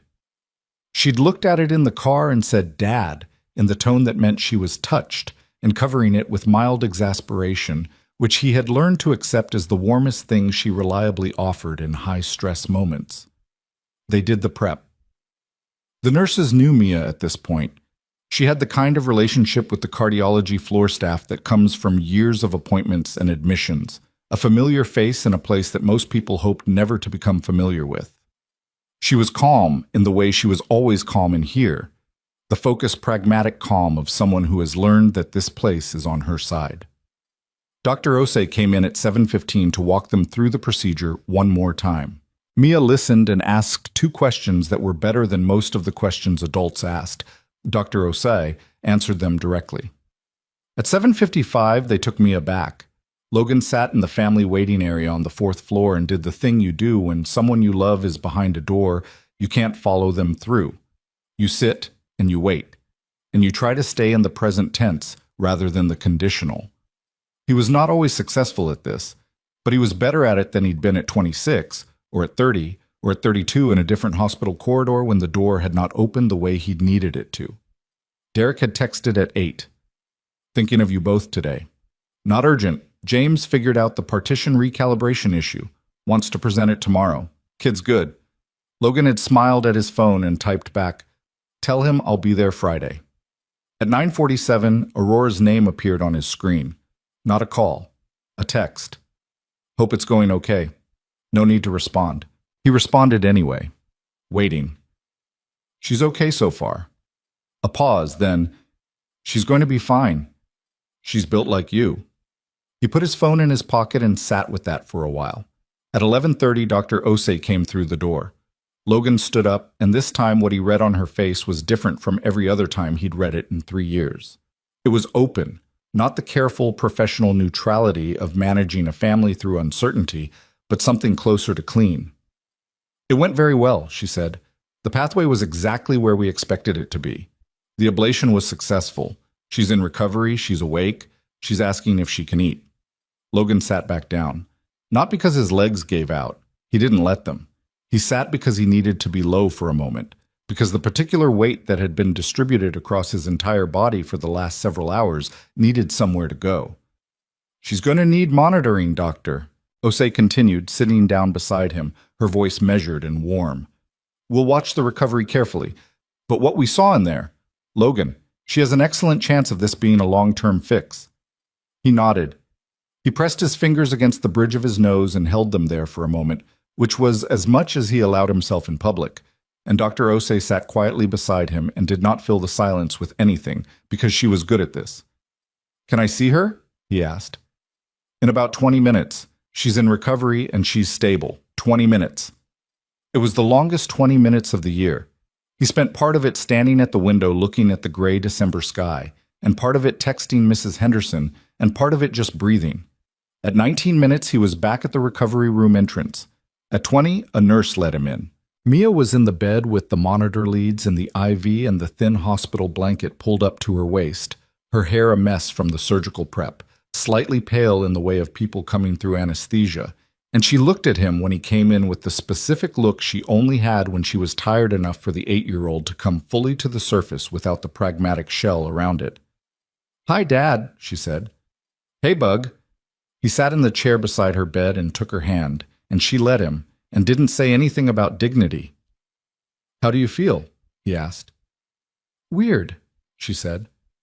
"But like, the okay kind of weird, not the bad kind." She paused. "Dr. Osei said it worked." "She did." Mia was quiet for a moment, then, "Dad, I think my heart's going to be okay." He held her hand and looked at the monitor above her bed. The steady green line of her heartbeat, regular and clear, doing the thing it was supposed to do. "Yeah," he said. "I think so too." The foundation launch happened in March, on a Saturday morning, in the atrium of Children's Medical Center. It was not a large event. That had been Logan's call. He'd pushed back on the publicity infrastructure that Nexum's communications team had initially proposed. The press releases and the camera setups, and the kind of coverage that turns a real thing into a performance of a real thing. What they had instead was 200 people, families who had been connected to the program in its first operating months, hospital staff, a few board members, Derek and Priya and James from Viridian, Mrs. Henderson in a good coat she'd bought specifically for the occasion, and Mia, who was 12 weeks out from the procedure and had been cleared for the camping trip and everything else, and who was wearing a blue dress she'd chosen herself and had strong opinions about. The foundation was called the Sarah Pierce Cardiac Care Fund.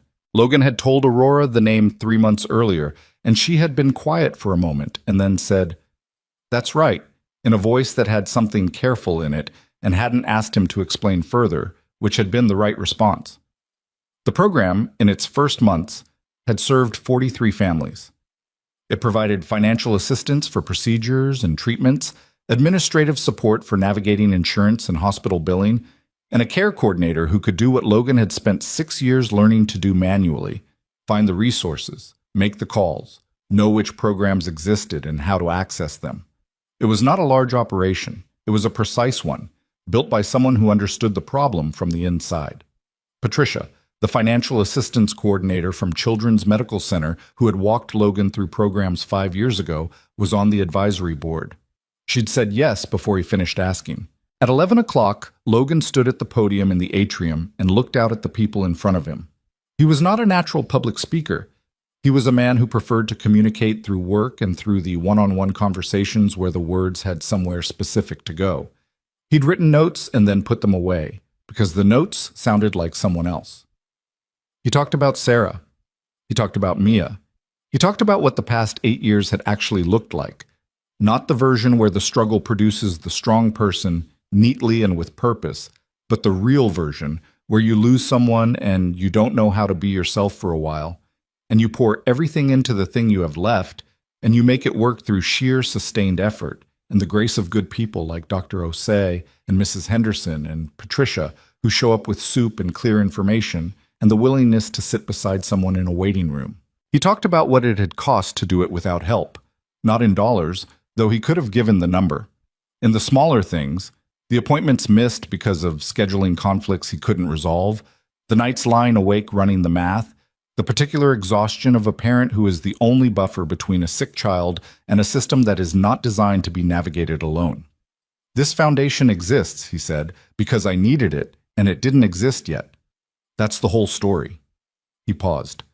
There are a lot of families sitting in a lot of waiting rooms right now who are doing what I did, holding everything together with information they had to find on their own, and time they didn't have, and money that wasn't quite enough.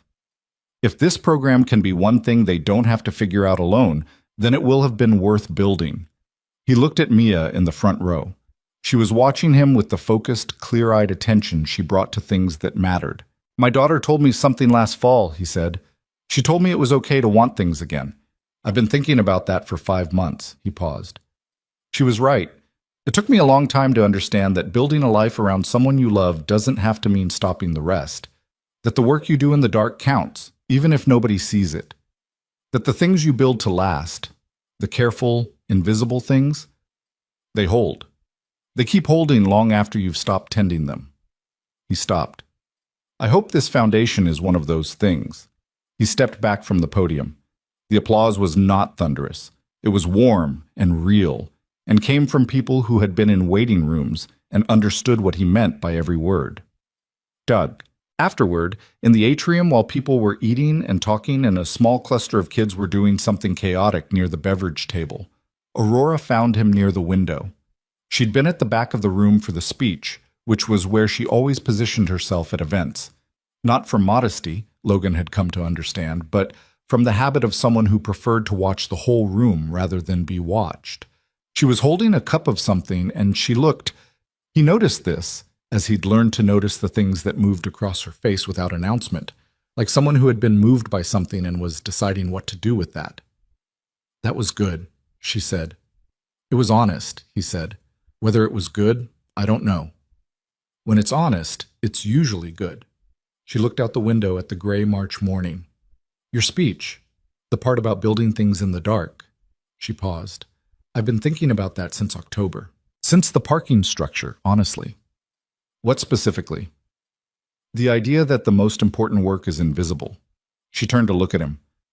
I built my entire career on visibility, on making things measurable and visible and credited. I thought that was the discipline of it, knowing what you have, being able to quantify it. A pause. I walked into Viridian, and I had a summary, and I thought I was being disciplined, and I was missing the most important thing in the building. You learned from it, Logan said. I'm trying to, she said. That's not the same thing, but it's what I've got. He looked at her.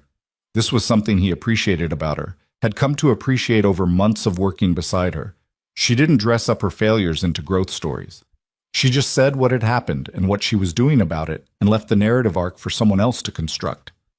Aurora, he said, for what it's worth, you have learned from it. I've watched you." She was quiet for a moment. "How do you know?" "Priya," he said. "She was going to leave in October. She told Derek. She's not leaving. She told Derek that too." He paused. "James submitted a proposal for an independent documentation review process last week. He sent it directly to you instead of through Derek. 6 months ago, a 25-year-old engineer would not have believed he could do that." Aurora looked at him steadily. "You've been tracking this." "I pay attention to whether things hold," he said. "It's what I do." Something moved in her expression, not the almost smile, which he knew well by now, but something deeper than that. The specific look of a person who has been seen accurately and has decided to let it stand. "Can I tell you something?" she said. "Yes." "When I drove to that hospital parking structure in October," she said, "I told myself it was to make the job offer, that I needed to get ahead of it, close the loop." She paused. "That was true, but it wasn't the whole thing." She looked at the window again. "I think I needed to know if you were okay, after everything." She stopped. That's not a thing I usually do. Go find out if someone is okay." Logan was quiet for a moment. "Why did you this time?" She thought about it honestly, which was the thing she did when she was answering a real question. "Because I'd been careless with something I should have handled carefully, and I wanted to know what it had cost. And then I met Mia," she said, "and I got a different answer than I expected." Mia appeared at Logan's elbow with the timing of a child who has excellent instincts about when she's being discussed. She was holding a cup of juice, and her blue dress had somehow already acquired a small smudge on the sleeve, and she looked from Logan to Aurora and back with the same frank appraisal she'd deployed in the parking structure. "Are you guys talking about me?" she asked. "We were talking about the foundation," Logan said. "That is a lie, but I'll allow it," Mia said. She turned to Aurora.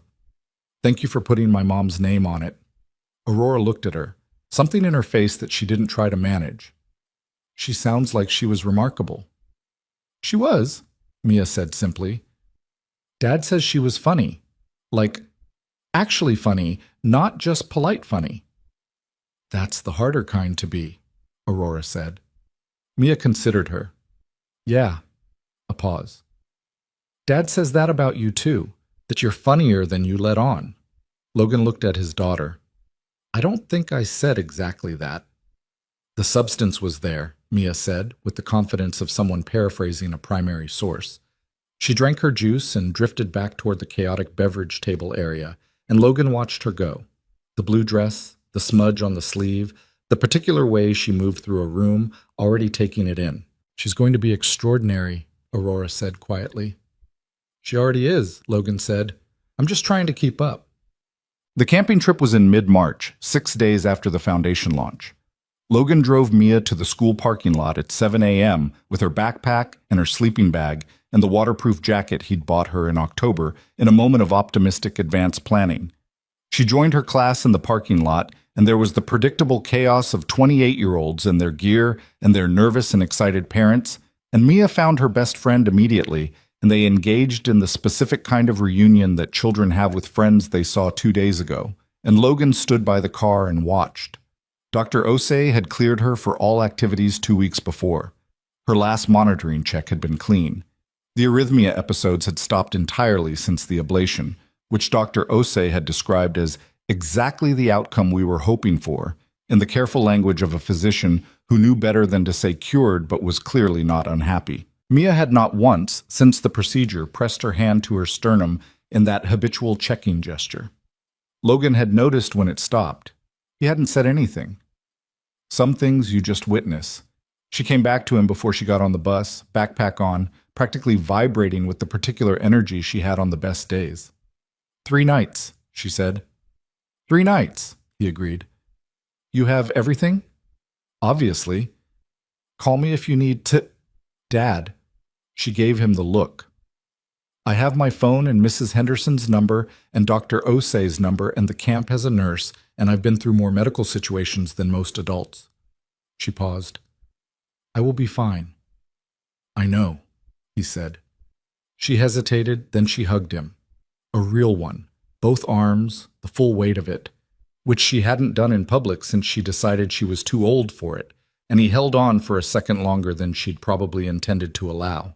"I love you, Dad," she said, and pulled back and adjusted her backpack strap with the dignity of someone restoring order after a moment of sentiment. "Love you more," he said. "Impossible," she said, and went and got on the bus. He stood in the parking lot and watched the bus pull away. He stood there until it turned the corner and was gone, and then a little longer, because he could. There's a particular thing that happens to a parent in the moment when a child they have fought and worried and rebuilt themselves for goes off into the world without them, even for 3 days, even to a school camping trip. It is not quite loss and not quite pride and not quite relief. It is some specific combination of all three that doesn't have a clean name, because language tends to describe the states that are simple enough to fit in a word, and this one isn't. Logan stood in the parking lot and felt it and didn't try to name it. His phone buzzed. "Aurora, how'd drop-off go?" He looked at the empty road where the bus had been. "Logan, she got on the bus. She's going to be fine." "Aurora, of course she is. She's Mia." He put his phone in his pocket and walked back to his car. The morning was cold and clear. An actual clear morning, not the standard fog, the bay visible from the high ground, the city laid out in the particular sharp light that San Francisco only produced a few times a year when the weather forgot to be itself. He sat in the driver's seat. He thought about a Tuesday afternoon a year ago, when he'd put a badge on a table and walked out of a building into a gray afternoon and sat by the water thinking about whether the carrying had counted for anything. He thought about what he'd built and lost and built again, in crawl spaces and hospital waiting rooms and coffee shops where you couldn't always see through the windows. He thought about the platform running silently in a glass tower across the city, healthy now, its architecture finally understood by the people who depended on it. He thought about 43 families and Patricia's steady voice on the phone and Dr. Osi's open face in the recovery room doorway. He thought about Mia pressing her hand to her sternum every morning for years, and the morning she stopped. "The things you build to last," he'd said at the podium. "They hold. They keep holding." He'd built them in the dark. He'd built them without asking anyone to see. He'd built them because the work was real and the work mattered, and those two things had been enough for a long time. Maybe they were still enough. But he understood now, in a way he hadn't when he'd first sat by the water a year ago, that being seen wasn't the opposite of being humble. That wanting good things for yourself wasn't a betrayal of the people you loved. That a life built entirely in the background was not, in fact, the only kind of good life available to him. He'd been wrong about that. It had taken an 8-year-old who read too much, and a billionaire who drove to a hospital parking structure, and a 25-year-old engineer who wrote down the obvious questions to help him see it. He started the car. He had work to do. The documentation project and the retention proposal, and a lunch he'd made plans for with Aurora, in a place with actual food this time, which had felt, when they'd made the plans, like a thing that was about more than lunch, and which he'd decided to let be that without requiring himself to name it. There was time. That was the thing he hadn't understood when he was 33 and carrying everything alone. That getting through something was not the same as arriving at the end of things. That survival, real survival, was just the beginning of the longer story. He pulled out of the parking lot and into the morning, and the road was clear, and the city was sharp, and somewhere on a bus going north through the hills, his daughter was talking to her best friend about dragons or cardiac pathways, or some combination of both, which she was entirely capable of. And she was fine, and he was fine. And the world that had broken open on a Tuesday afternoon was not the world it had been before. It was wider than that now and more uncertain, and considerably more worth waking up to. Logan Pierce drove toward it. That was enough. That was everything.